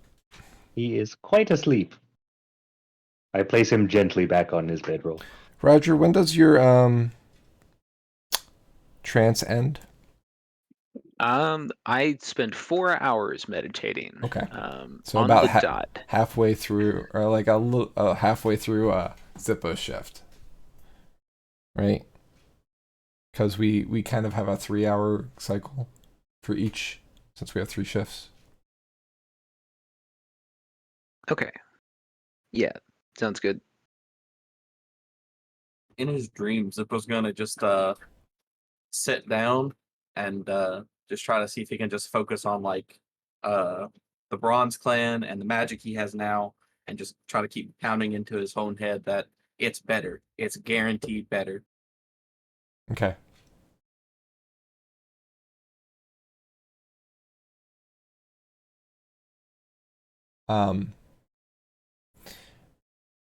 Are your eyes open or closed at that point while you're picturing it?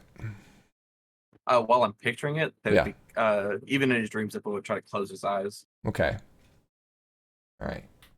You're surrounded in darkness at this point by closing your eyes. If you open them again, it's still dark. Wind is whipping around you. It reminds you of you taking down the wall.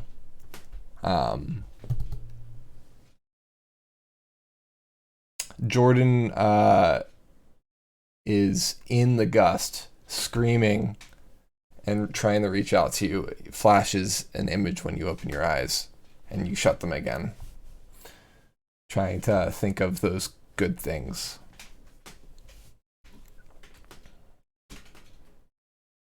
And yet you still don't wake up. But give me another wisdom saving throw. Hey, a little bit better than the last one. All right. You still don't wake up.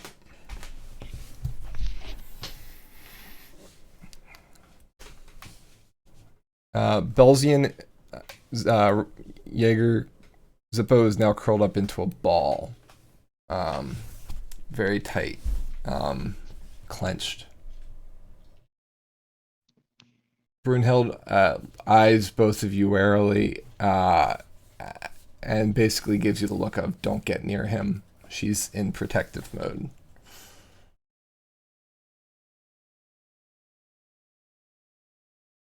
I'm not sure. I don't know much about kobolds. Is this normal? What do you think, Yarvik? Wake up, Ulrich.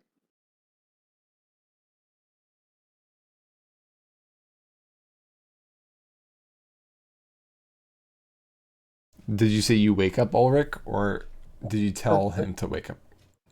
Yes, I'm just saying, let's wake up, Ulrich. We just go over it. Hey, there's a thing over here. You should see this.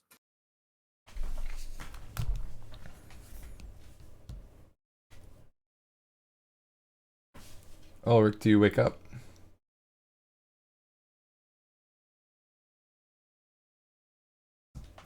All right.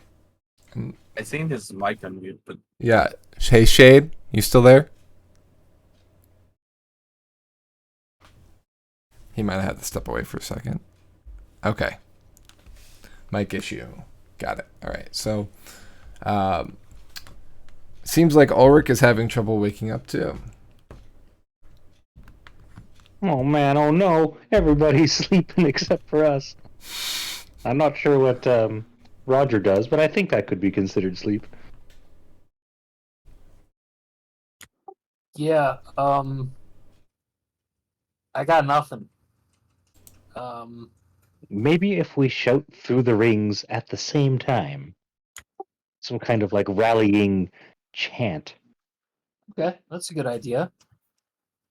Like the ring equivalent of rattling a bunch of pots hear and you now. pans. Yes, I Oh. can hear you now. You woke up. You woke up, Ulrich.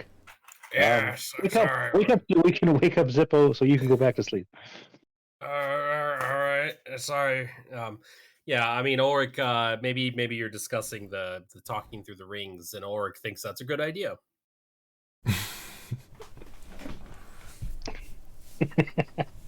I mean, why not? If Zippo's got his ring on, let's try it. We're gonna shout at the same time through the rings, but we have to Yeah. decide on some kind of rallying cheer.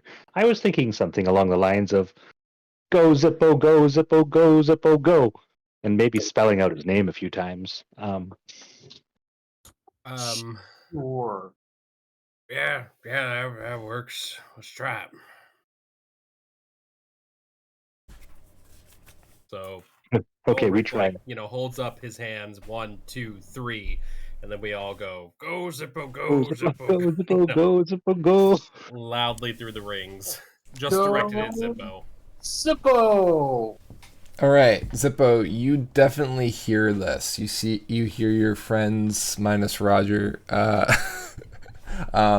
chanting through the rings at you. It's more clearer with the three of them together chanting at you. You now know that it's in your head and not in any direction.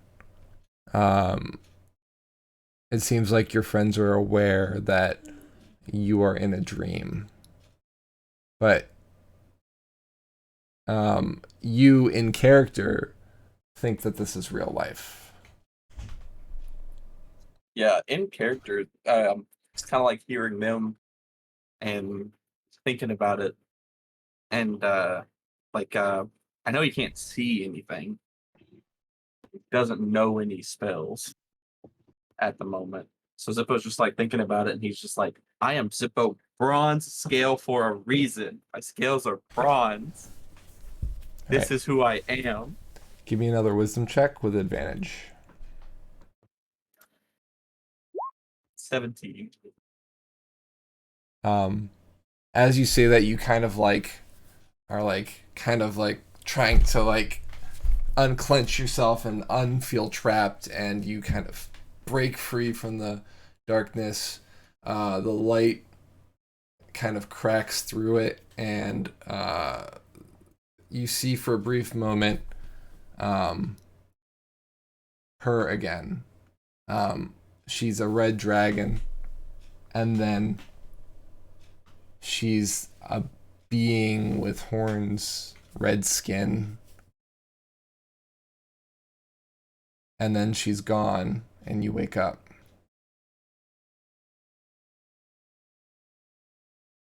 when Zippo wakes up, the first thing he does is run to Brunhild and start just like rubbing on her and petting her. Okay, you see teeth marks on her leg. Oh, I'm very sad now. Here, let me take care of that. And Ulrich will use lay on hands for however much we need to for Brunhilde. Okay.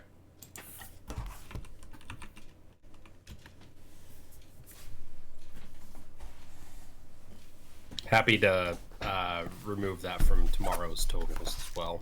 That's fine. Yeah, that'll work.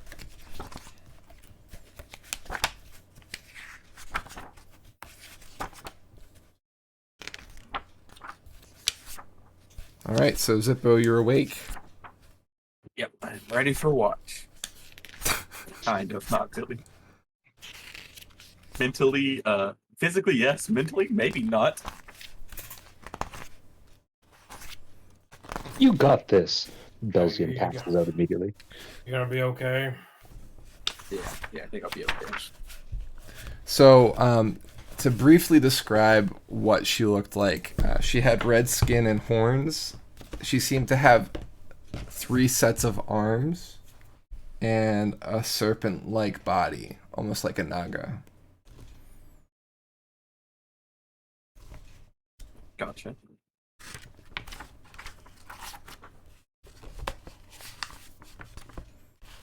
She was still smiling, by the way. She didn't even look a little bit perturbed at you breaking free.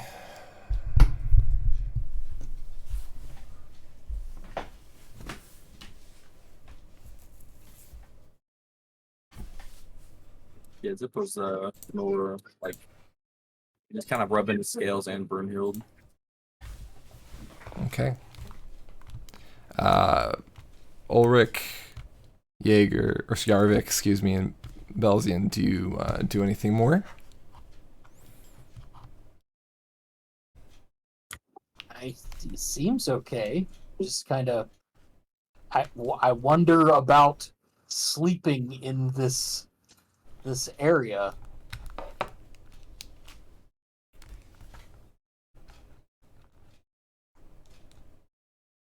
Belzian is unafraid of dreams.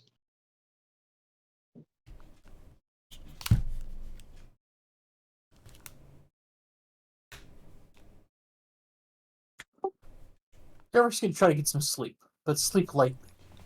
Okay. Ulrich, do you do anything? Go back to bed? I mean, he said he's okay, so I think Ulrich will, maybe because it's 9 hours. I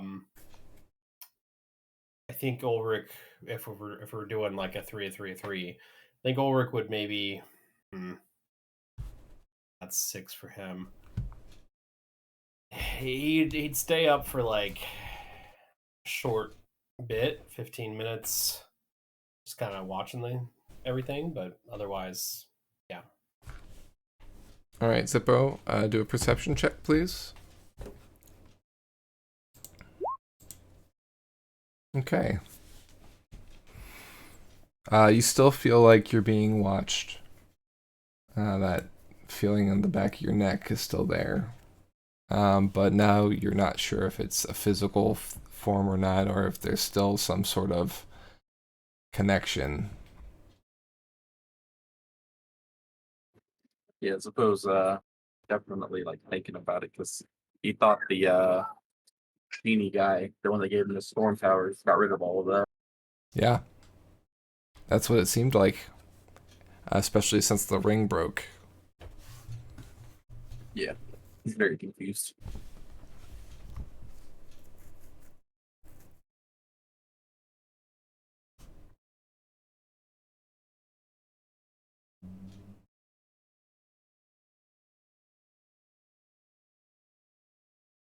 All right.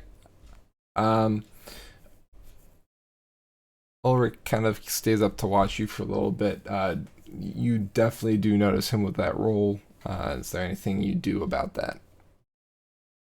No, Zippo He's just sitting there petting on Brunhild, just like watching, Okay. contemplating. All right. Ulrich, you eventually fall asleep. Roger, you wake up, none the wiser about any of those happenings. Say, nice night, isn't it? Yeah, sometimes. Seemed like you were not sleeping so easy earlier. Did you have a bad dream? Yeah, you could say that. Huh.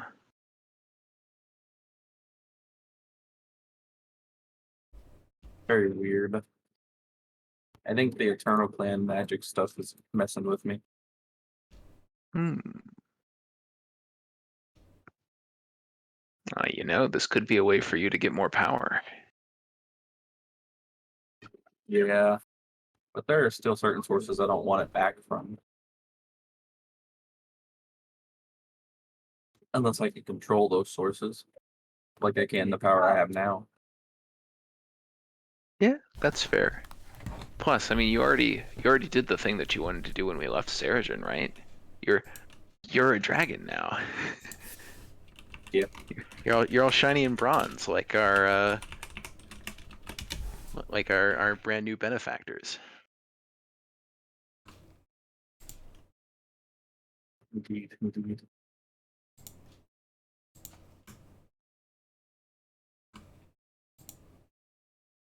Indeed. I'm ready to see what this thing is. Invite.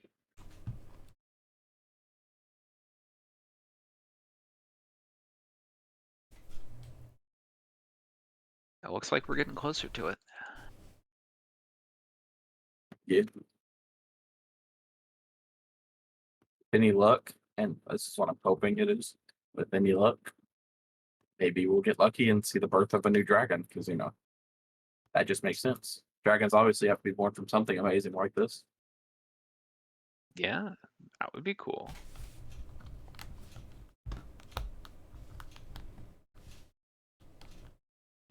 All right. The rest of the night passes without much more occurrence. Fairly quiet night still, all things considered. And day breaks.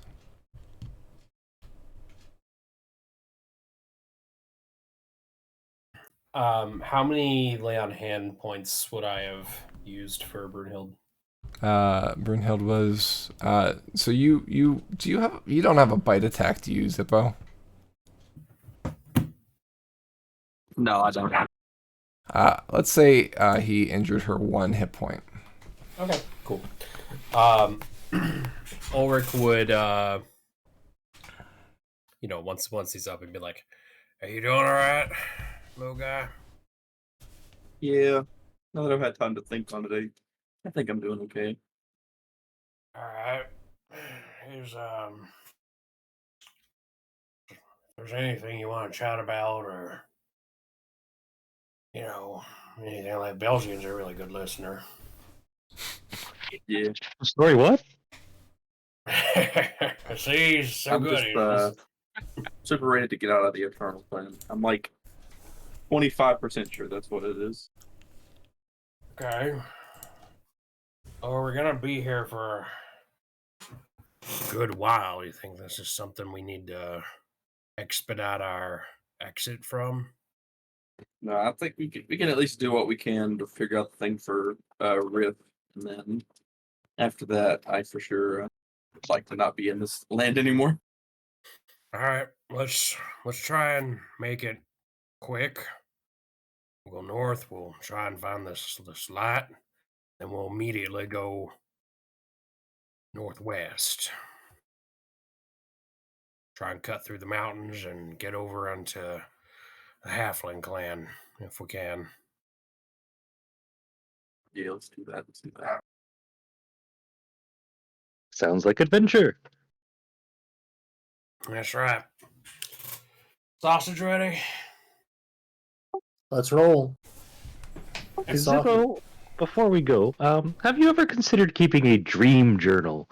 I heard it's this type of therapy that really works well for people who are having the night terrors, you know? You can read and write, right? You're one of the magic folks. Sometimes. Okay. I know you can draw some pretty awesome pictures, and that works pretty good too. Yeah. That reminds me, I'm gonna pull out his book and try to draw what she looked like from like his best recollection. Okay.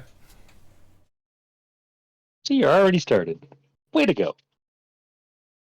I don't know if it'll be any good or not, because canonically he's a book bad at drawing, but Yeah, you canonically have always rolled badly. Let's see what you do this time.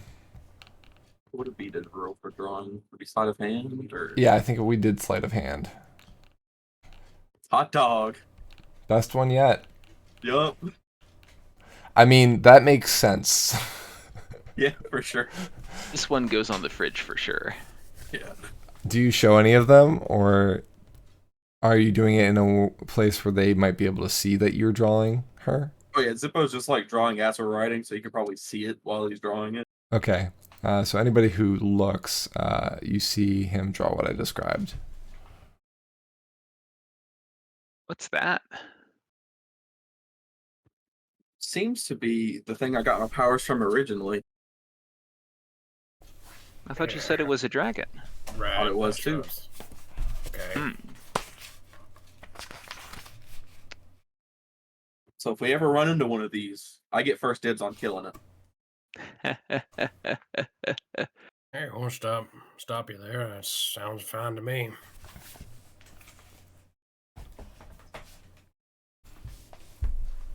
I'll be sure to take a few pot shots at one. Good, good.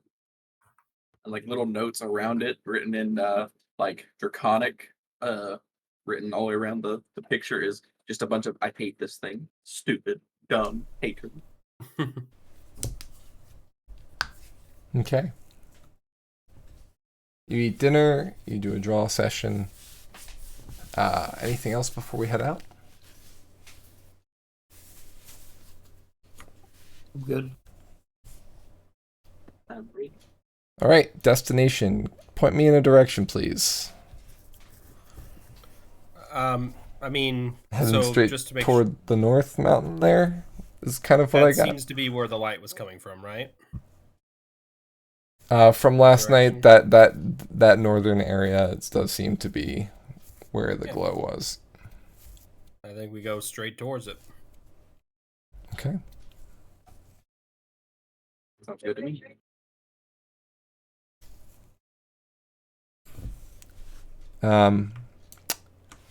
You mount your dinosaurs and move out in a formation. Are you still in the same formation that I have marked on the map? With Yarvik in the lead, with Zippo and Ulrich on either side, with Bane and Roger, Belzian and Roger in the back. Yeah, So you we're need to good. switch? Seems to be working for us. Okay. Just checking. No particular reason. All right, so you head north. As I said before, the terrain continues to kind of go upwards in elevation as you kind of meet this plateau that's between the mountain ranges. While the map does show kind of like a pass here and here, think of it as kind of higher in both those areas. So this is really just an elevated amount of land with the ridges of the mountains on either side, if that makes sense. So you continue up into the plateau until it kind of levels out. You're moving quite a bit faster on these dinosaurs than you would have on horse. They seem to cover ground much faster, which is probably why you were given these mounts. And you reach this area about midday.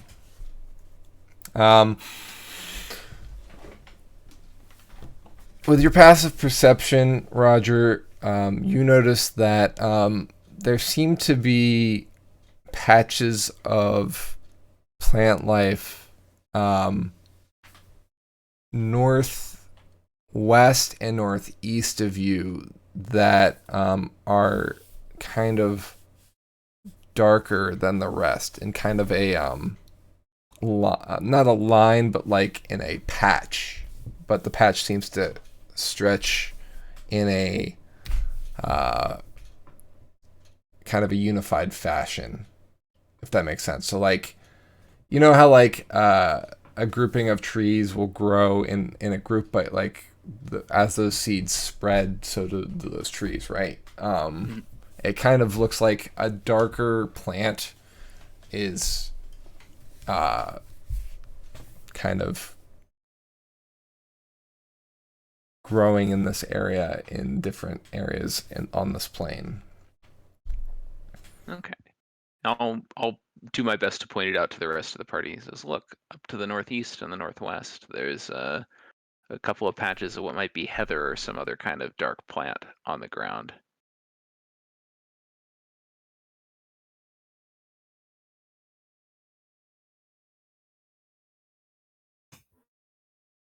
You think we should Investigate? yeah, I mean, Sure. Let's go look at the one to the north east. That way, if it's not interesting, we can check out the one on the northwest without going out of our way any further. makes sense.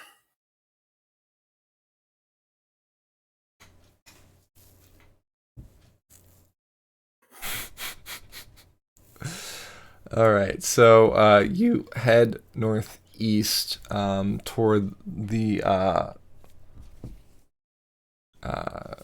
plants, the discolored plants, and they, as you get close, you smell kind of a sulfur-like smell,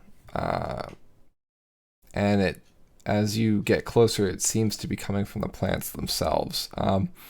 They're darkened in terms of they're matching the plant life that grows in this area, but these plants look almost like they're rotting from the inside out.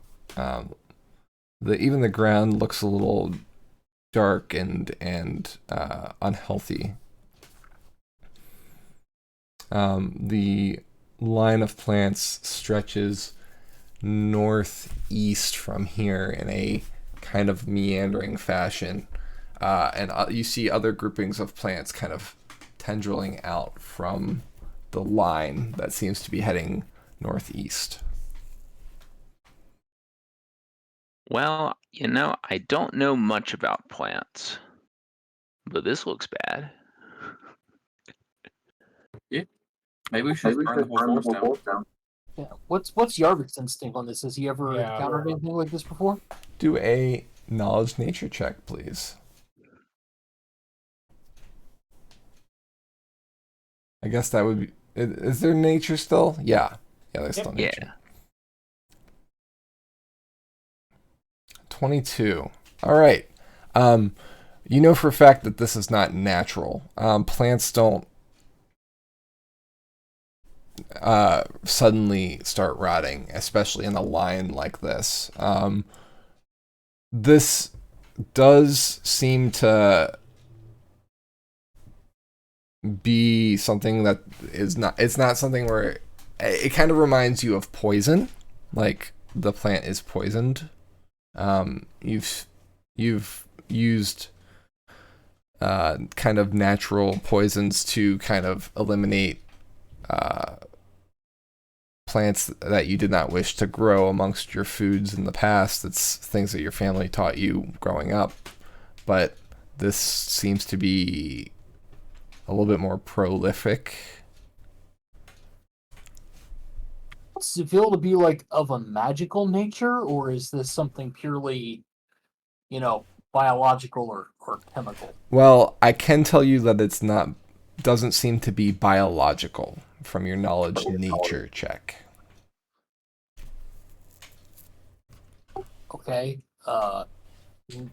What is a not? What is a nature? What's a magic check? Arcana. Okay.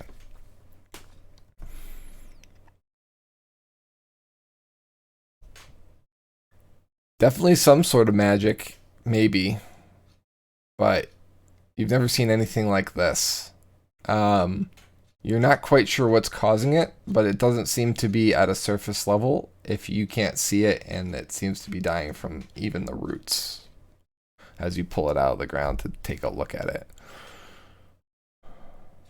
The whole plant is just dead. Well, the plant is dead, and definitely there's something else going on. Is this really? Is this helping us figure out what the light situation is? This is a question I'm asking to the group because I obviously I shared this, these checks with the group. I would think maybe it's like where the thing landed might have messed up with the ground a little bit. Right. I mean, we're assuming something landed, but True, something could have left. with your dream of this demon figure and foul scorches in the earth and its earthquake, maybe it actually came up out of the ground. Yeah, that's possible too. Why don't Let's we see. follow the path of the grass for a little while? Let us try to avoid letting our mounts eat any of this dead stuff. Yeah, absolutely. Okay. So you're following the dead trail. Yeah. Go ahead. I was just saying yes. Okay. Are you taking any precautions following this trail? Not actually walking it, but like walking beside it. Okay.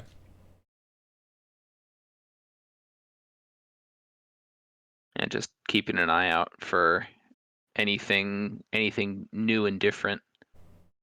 Zebos for sure got Brunhild in the bag. Okay. Extra perceptive. All right.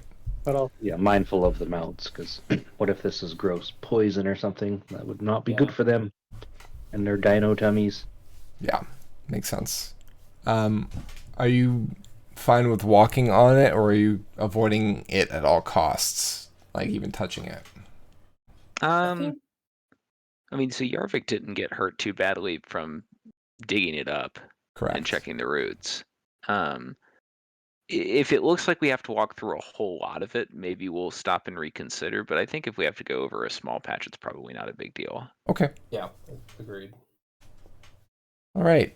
You follow the dying line of plants, which branches out at times. It seems the farther you follow it, the thicker it gets. It was kind of a small strand, but it grows as you follow it. You can see other strands kind of branching until all you can do is follow the dark colored earth, which is almost bereft of plants at this point, until you get to a rocky rise, and you see that there's kind of a lower area that kind of empties out ahead of you. It's in a circular area. It almost looks like a once could have been a caldera at one point. Presumably this plain might have at one point been the site of more of the mountain range before it kind of exploded from an ancient eruption. At least that's what Yarvik says from his nature check. It's a fairly easy thing to discern. So all that's left of this volcano is a modest caldera. It's miles in diameter and almost a perfect circle. And within the circle rests a glowing ball hovering maybe 25 feet above the ground. It pulses. Well, That's new. yeah. The caldera does not look new. It does not look like the ball caused this caldera. Okay. How far? And I into guess this one ritual is final detail is the entire caldera is filled with this dark material. It's bare of any plant life. You see some trees that were growing in the caldera are all just bark, and there's no leaves on them. They're just kind of corpses of trees. I have a question for you. Mm-hmm. What was the grass like? Obviously, Ulrich only saw the wall so many times. I don't think he ever really had too much of an interest of going up to it, but the times that he did see it, which are somewhat recent as well, what was the grass like at the nearest edges? Dead, but not blackened like this. Not this. Okay, cool. Yeah, anything that touched the wall died, but it was kind of grayish in color or bare earth when the wall went down. It wasn't corrupted. Even though the wall felt wrong and was made out of black tendrils, this isn't that. Right. Okay. All right. So this has obviously got to be it, right? I mean, pulsing. It's makes weird. sense to me. So Rift wanted us to investigate it. What do you think? About how far into or how far away is it from like where we're standing now? Like the gold or ball? Mile and a half. Okay, so it's not like close. Is it a really large item, or is it just off in the distance?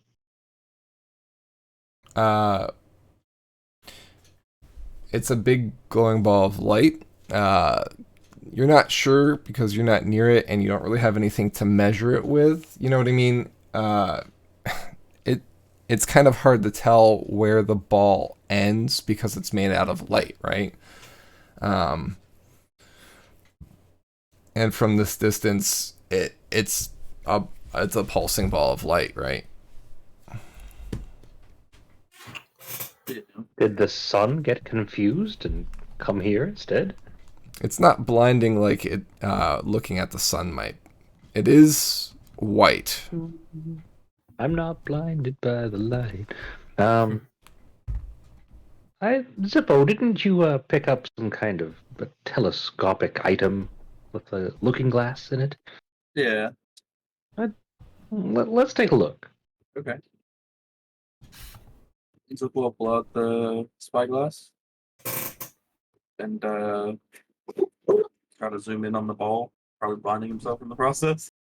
Okay, so it's not bright enough to blind, but you do get a better look at it. It does seem to be pretty large in size. Now that you kind of see better details for the area around it. I mean, it is also like 50 feet up, 25 to 50 feet up in the air, so it's not as close to the ground as to make it comparable, but there are some dead trees in the area that it kind of seems like the ball of light might be the size of one of the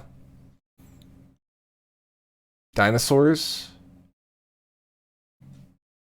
No, wait, maybe it's a little bit larger than that.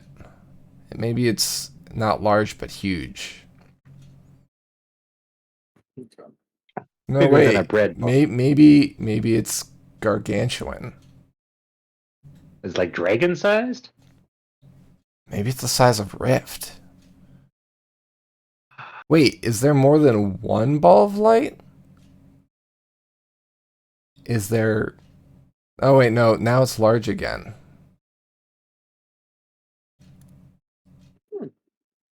They'll be like, yeah, it just looks really weird. Looks like it changes a lot. I think our best course of action is probably to go up to it, assuming the mounts don't pass away doing that. I think our best course of action is probably to report what we found. We were sent here to investigate. We have investigated. And we haven't Really really wanna found touch it, though. much. So what are we gonna say? We're like, hey, Rift, yeah, there's a big ball of light. It was just a big ball, and it was bright, but not too bright. Yeah, And like, we can send dragons with breath weapons. I think we got this, boys. I think we're the best team ever made. yeah, Belzian and I are real fast. We'll be able to get out of the way. Yeah. As long as at least one of us returns to Rift to report, right? That will Yeah. complete the mission. I've had a long, hard day. Literally, one day yesterday was hard. But I think this would be the best course of action for us is to let me touch that thing. It's supposed to. It's like looking at like the ground. Does it feel like are the animals like hesitant to go towards it? Yes.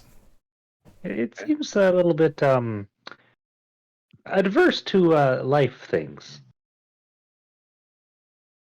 We are life I things. don't have any necromancy on me.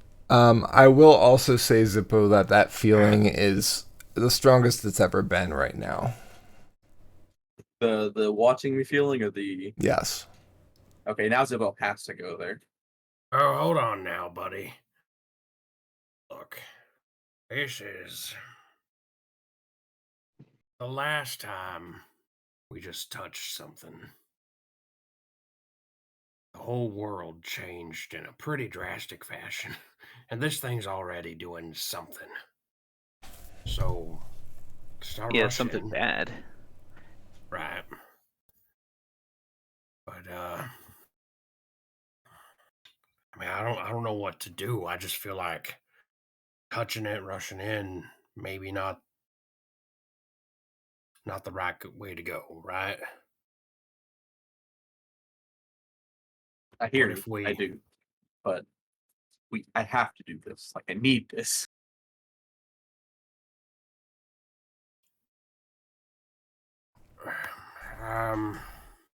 Do you see all like these dead plants and like these corpses of trees everywhere? What do you think effect it would have on a kobold like yourself?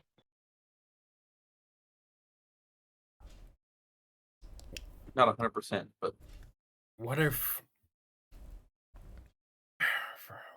we, so you turned us into you got a lot of magic, buddy. What if we just kind of employed some of that? Like, you can make us fly somehow, right?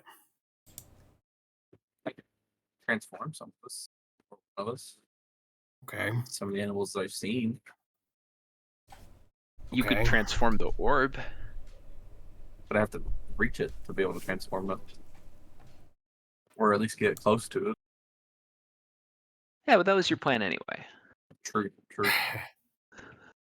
Yeah, I'm just thinking though, so you can transform one of us. I'm worried about walking through that grass for one thing. I know Yeah. that Yarvik moved it about, but that's a lot of it. You know? What if we could? I mean, what if we could fly in there and just not have to walk a mile through some pretty nasty looking stuff? How many creatures can ride on a huge beast? On what? On a huge beast, how many creatures could ride on it? A large creature can carry, I think, 2 medium. So a huge could carry 2 large. Okay. So we that's could 4 do- medium, right? Yeah, so if I transform one of us into a Quetzal, which is a huge beast, would all of us be able to ride on the Quetzal, or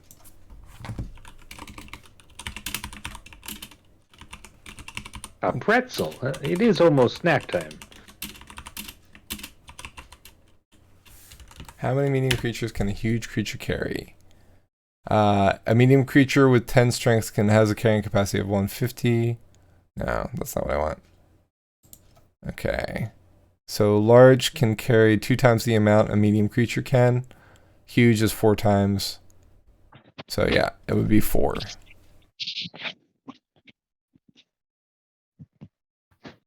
But is Yarvik technically small? Yarvik, you're medium, right? I believe I am a medium-sized character. Yes. So say we have 2 mediums and 2 smalls. Like there's 5 of us. Let me do my math right here. So if I turn that'd be we still have enough. Yeah. So who wants to be a Quetzal? That's the fastest flying creature I can make.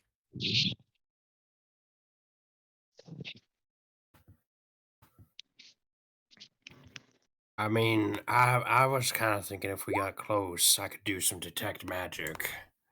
I don't know that it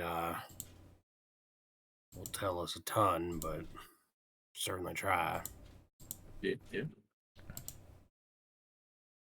It might give us a little more information of what we're working with here. Yeah. How bad could this bad grass be? I jump on the grass. Or the dead-ish area. Okay. For the moment, you are fine. All right. Let's do it. Sorry, I held us up on that. I don't know. Flying did sound pretty exciting, though.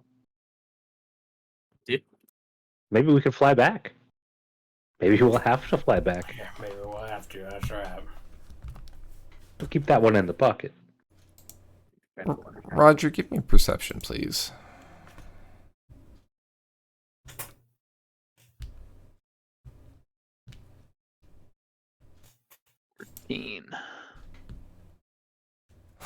Okay.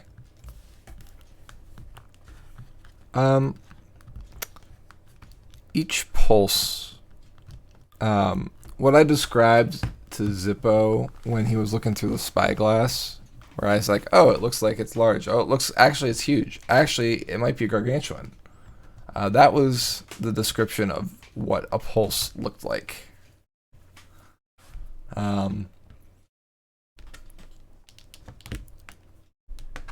As you've been kind of discussing going down into the caldera, the pulses seem to have grown a little bit wider each time, and the ball of light is bigger than it was when you first arrived. Do the pulses seem to be happening with any regularity? Like at a certain interval of time, or? No, they don't actually. I tell everybody to stop talking and just look at it. Okay. Is it still pulsing? Yes. Is it still pulsing wider with us being closer? Or has it stopped doing that? It seems to be still growing wider with each pulse. Okay, never mind then. You feel the breeze kind of pick up every time the pulse pulses outward.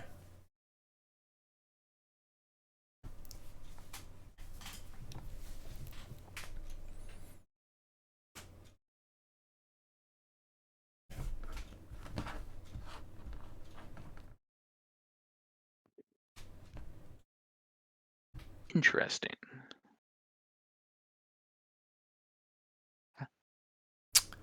As it continues to grow while the group is watching,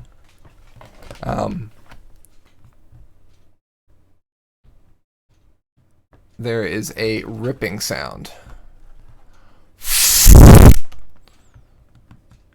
And now it's 2 balls pulsing. They seem to be large in size and separate from each other, and they pulse in unison. Well, that's not good. Yeah, we should probably definitely go try to stop that while there's not like 17 of them. All right, yeah, let's do it. I have no idea how we're gonna stop this. Yeah, But let's go on this mount. This trying to get the mount to go in. Does it go like if I command it to go that way? Will it go that way or? So, let me just clarify this for a second. Are you doing the Quetzal plan? Are you riding the dinosaurs toward it on foot? What's the final verdict on all that? I'm up for whatever plan. I mean, you said they were what, 25, 35 feet in the air? Yes. Yeah, so the flight plan might be 25 better. between 25 and 50. Between 25 and 50. The flight plan might be better because then we can try to fly like at their level so we can maybe get a better view of them on the way to them.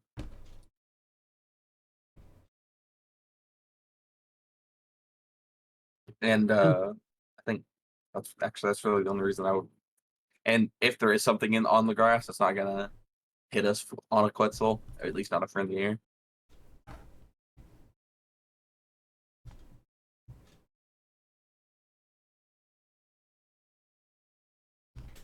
While you consider this, another louder ripping sound happens, and now there are 4 balls of light. all right, yeah, I'm fine with the flight. Personally, if it's gonna do detect magic, so I don't know if that's something you could do, Zippo. No. Yeah. All right, so detect magic. Could you drop that in chat for me? I would have to be within 30 feet of. Yeah, that's what I thought. Yeah. Yeah. Yeah. But I'm saying once we get close, so I don't know that I can be the beast. Is all I'm saying.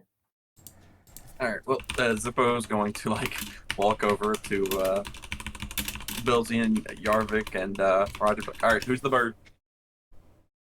I'll be the bird. I'll be the bird. Okay. Unless And Zippo high fives Bilzian, and as he does, he polymorphs him into a Quetzal. I'm a pretzel.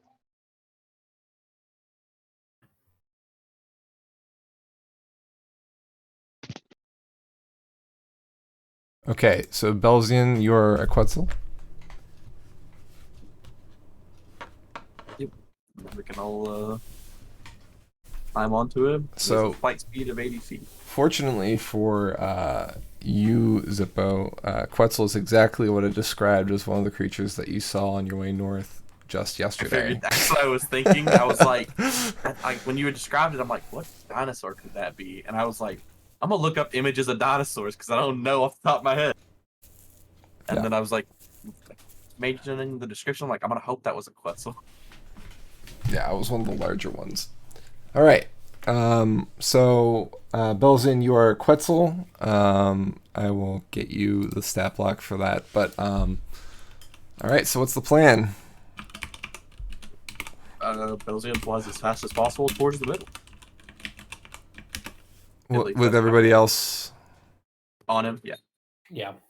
It's actually a Quetzalcoatlus, by the way. Yeah, gotcha. It's a Cobulus.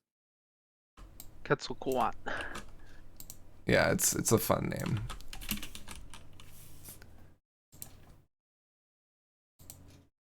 Oh!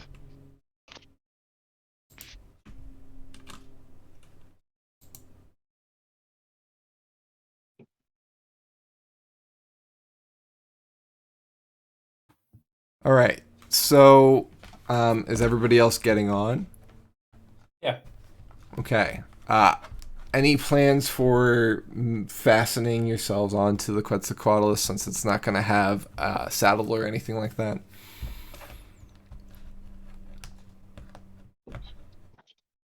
I'll use somebody else's rope and tie us to it. Is Belzin going to be like carrying some in its talons or? Belzian should carry Zippo and Ulrich in the talons so that they can be close enough to do their detect magic stuff. Or sling spells as needed. Yeah. That works. And us archers can sit up on top, tied in a way where we can use both of our hands to shoot things if need be. Can you attach like a climbing kit? I was just gonna tie us to you with a rope. That seems less violent and more sensible. Yeah.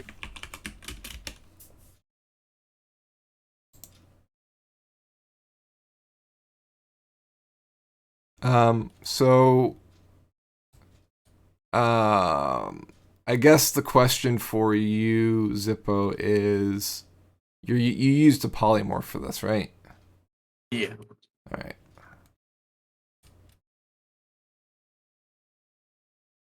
Just trying to make sure we're in the correct.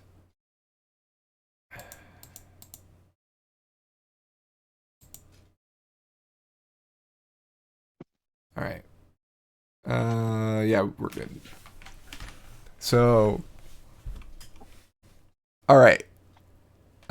So the two that are on top, are you fastening yourselves up there with rope? Yes. Okay. You know what I'm going to say Yeah. next, right? Yes. Roll for tying it. Sleight of hand check, please.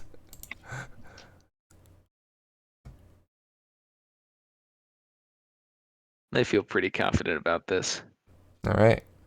Are you going to be using the same rope that Roger's using, Yarvik, or are you doing a different one? What are you using to?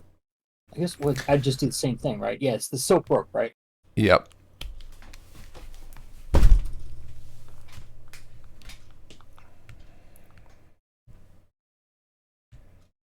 Okay. You tie on a knot onto around the Quetzalcoatlus' neck with a rope. Uh-huh. All right.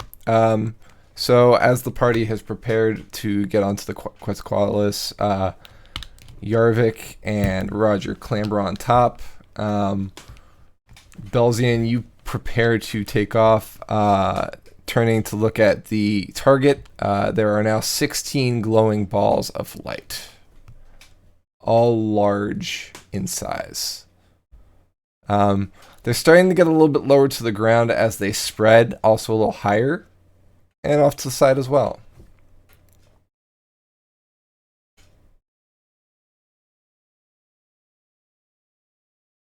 It's now or never.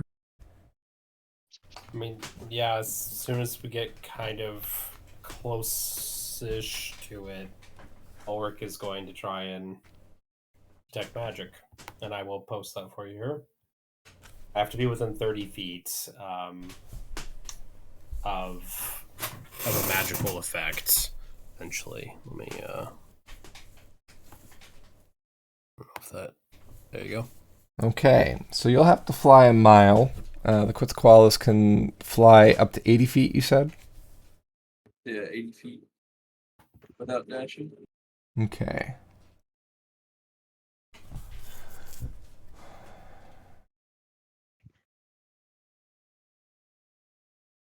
Cool. All right.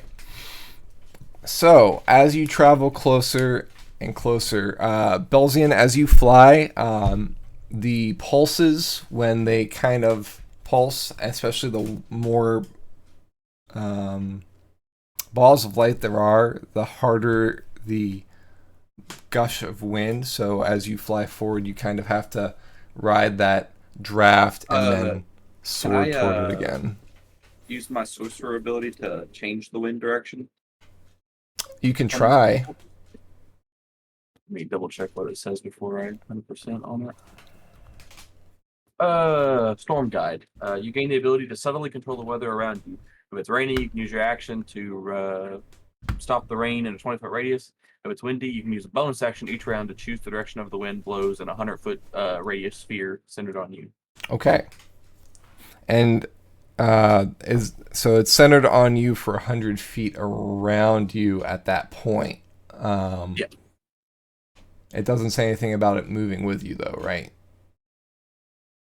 And how long does it last? Until my next turn. Okay. Yeah, so it's not what I thought it was. I thought Yeah. it was like a constant change. And you have to constantly recast it in order to get that effect again? Yeah, it's I gotta use bonus action every time. Okay. Is it I thought it was like you do it and it's kind of there till Yeah. you end it. Yeah, okay. But it's not, sadly. It's So not. So yeah, it might be something that's worth thinking about in case things get a little intense. It might be a good escape plan, perhaps, or something like that if you need it. You know, if you're using it to try and block the wind so Belgian can approach, it might be something to help him get wind later. Yeah. All right. 32 balls. 64 balls. Some of the balls that are splitting off are getting smaller. Eventually the pulses become so much that you're assuming that if you do calculations, they're going to match up with just them doubling each time. But you know, you're quite far off, and you're still flying toward it, and that the wind is getting stronger the closer you get. So I'm giving you that approach, but also, you know, things are progressing with this reaction, whatever it is.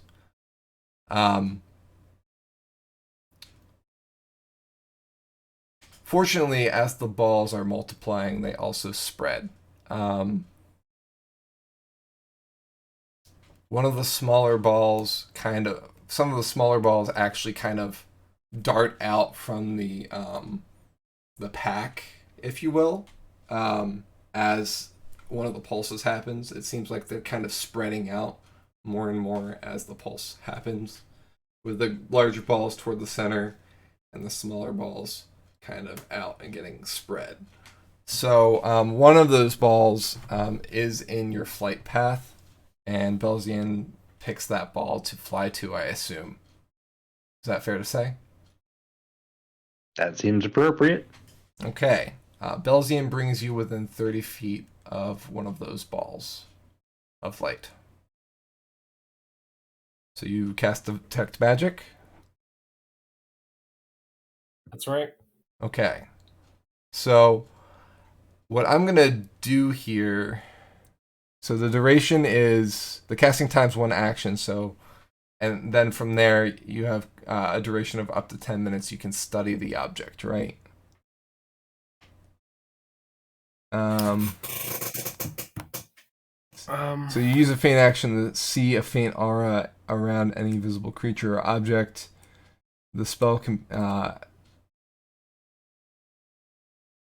Yeah. I just learned it's School of Magic, if any. And you learn School of Magic. Okay. The School of Magic is Conjuration. Okay.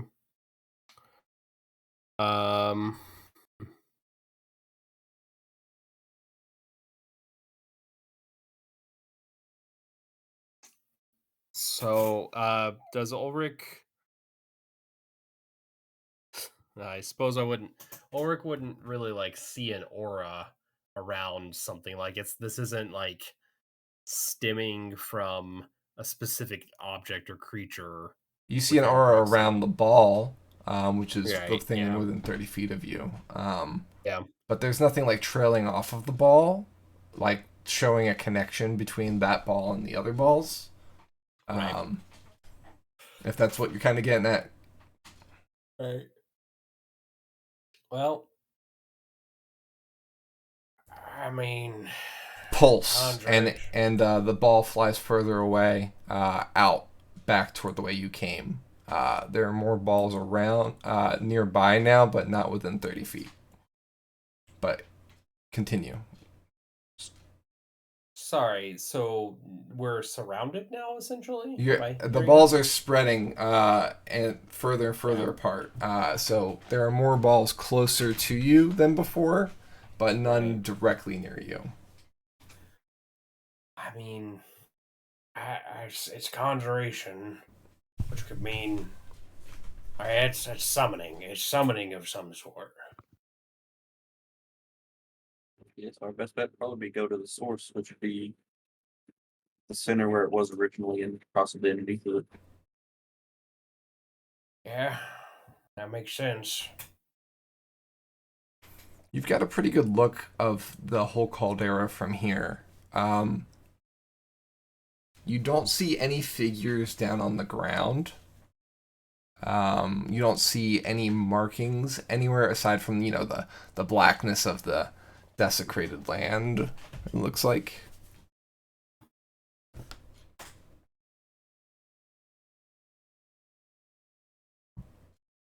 You didn't see any markings on the side of the caldera either, like on the lip when you went over the edge. I think maybe I should shoot one of them and see what happens. Ah, Oh.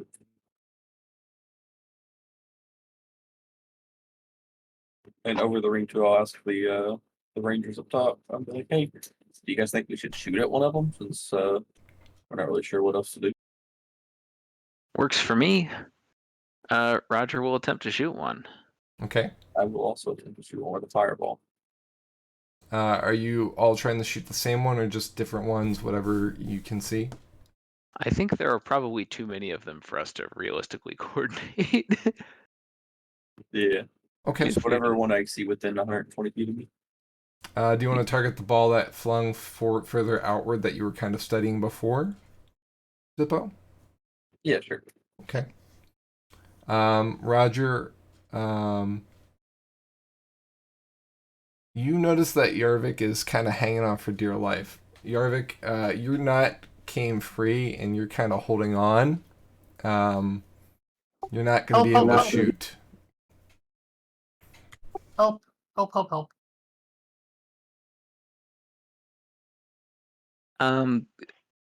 Well, yeah. Knowing that now, I'll stop trying to shoot at things and like kind of reach out my hand to sort of stabilize him.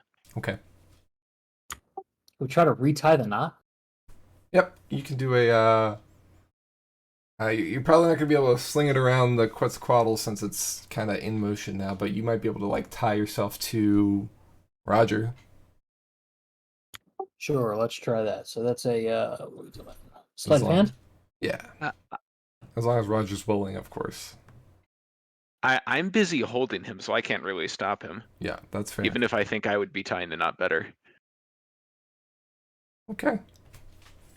You loop the rope around his leg and kind of hold on to that. Roger, since you're tied on around the waist, you'll still be able to hold free, but it's definitely you're definitely incurring some more weight. If I miss a shot because of you, I'm cutting you off. Fair. He won't miss if he uses one of us. Also, after Yarvik is now finally flown for the first time, he has discovered that he hates flying. Fair enough. Fair enough. Does a 27 on fireball hit? Okay. The fireball goes into the glowing ball of light. It doesn't seem to have any effect. Roll damage, though. 13 fire damage. Okay. As much fire damage as Jaeger is good at tying. Yeah, go us. Teamwork. After shooting it, Zippo be like, well, that didn't work. All right. Since Roger is kind of preoccupied by Yarvik, and Zippo is shooting at a glowing ball of light, kind of on the outskirts of the formation. I'm gonna say this to Ulrich. Ulrich, you notice that with each pulse and each split, the balls that are flying inward seem to be forming a larger ball again. You also feel that the breeze is no longer blowing outward, but sucking inward.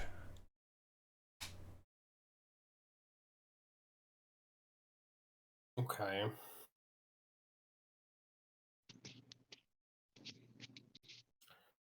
So, I mean, it seems like if we go to the center, we're going to get dragged in there.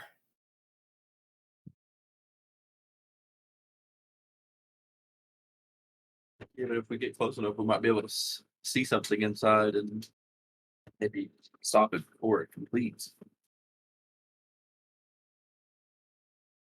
I mean, not for nothing, Zippo, but I don't know what we're going to do to stop it. It's just pretty ephemeral to me.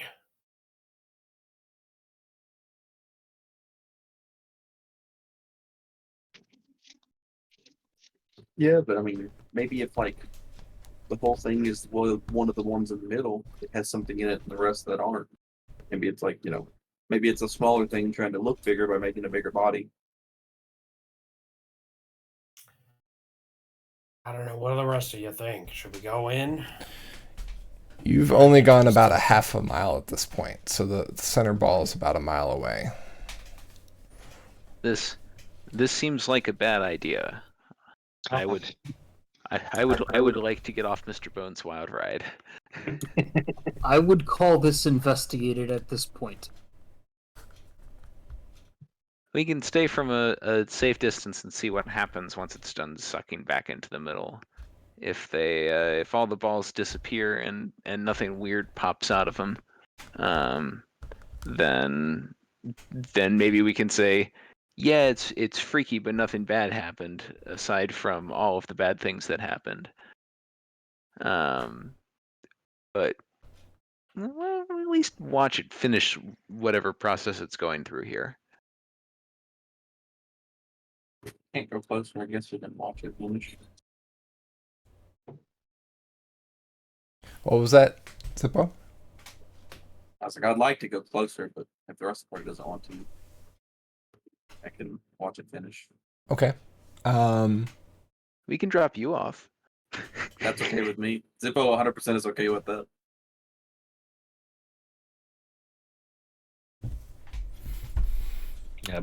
Belsian has already started moving away. Okay. With Zippo, I assume. Nestled safely in a talon. Okay. Where are you going, Belzian? About 180 degrees the opposite Okay, direction. so you turn directly back towards our dinosaurs. Okay.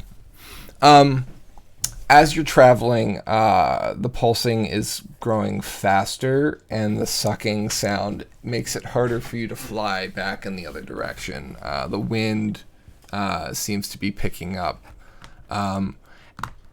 And for those of you who are watching the balls, they are no longer white in color. They're graying. They're reddening. They're darkening. Bane begins flying faster. Belzian begins flying faster. Quelzian? Quelzian. I like Quelzian. Quelzian.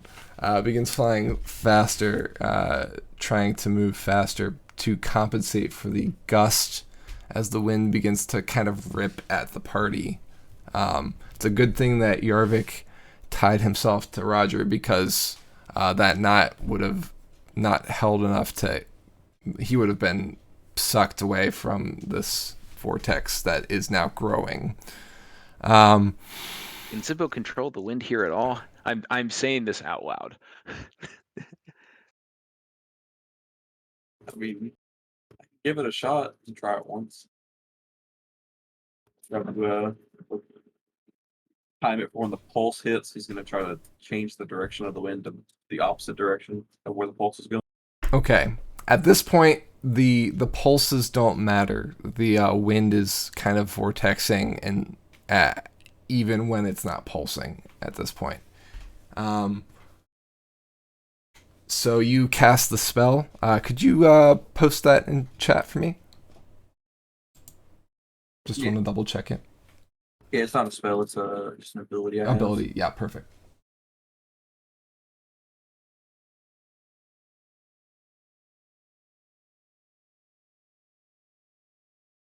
Okay, 100 feet radius, so that's going to be 200 feet. That's going to be good. All right.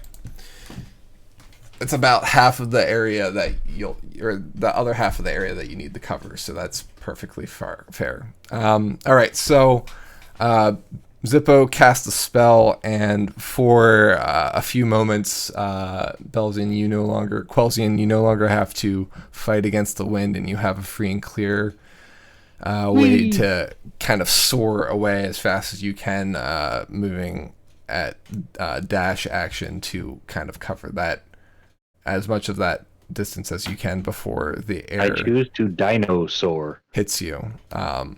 You kind of get closer to the ground to kind of help get that shielding and manage to get over the lip of the caldera.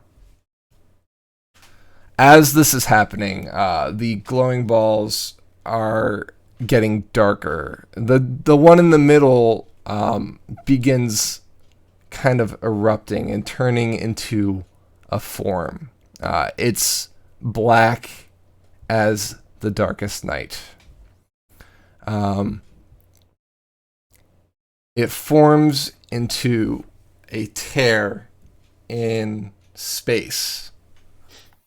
It rises up from the ground to meet it, and then that ripping sound that you heard several nights ago, that ripping sound that you heard every time these balls split, times that by 10 as it nearly deafens you, as it feels like the very reality around you is tearing.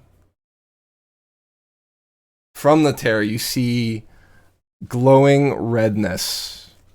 It splits into a rectangular door over 100 feet tall.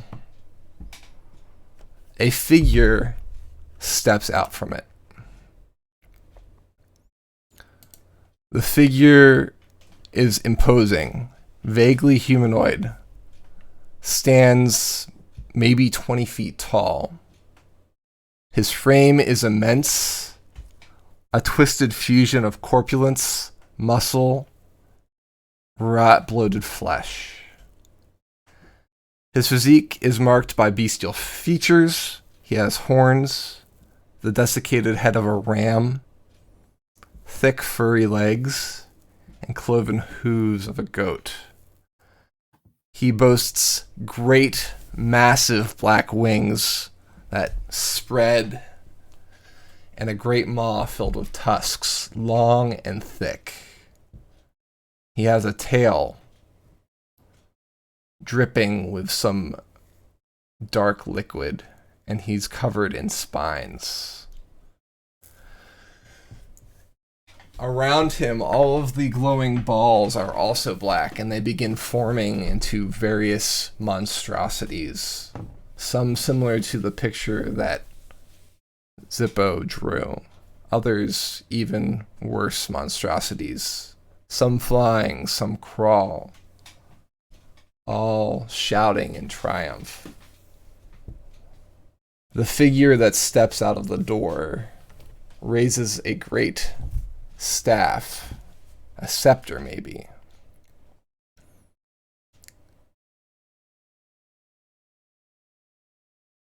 And he says, "This world is weak,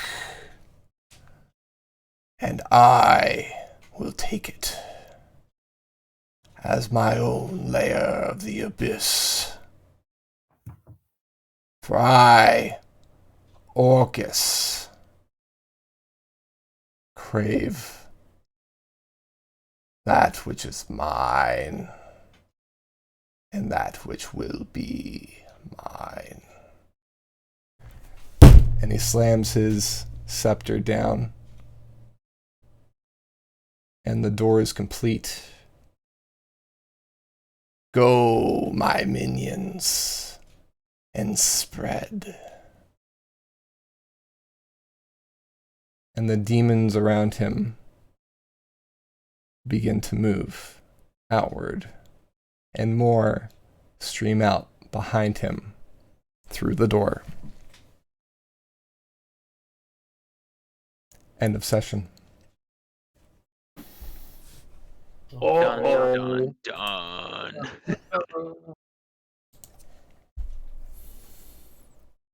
And that's where we're going to leave it for tonight. Happy anniversary, everyone. We'll see you next time. Happy anniversary. So that'll Yeah, be we'll- in 2 weeks, May 16th. Everybody's good with that? To my knowledge. Should be good. All right. Well, that's where we'll leave you. Have a good night, everyone, and be safe.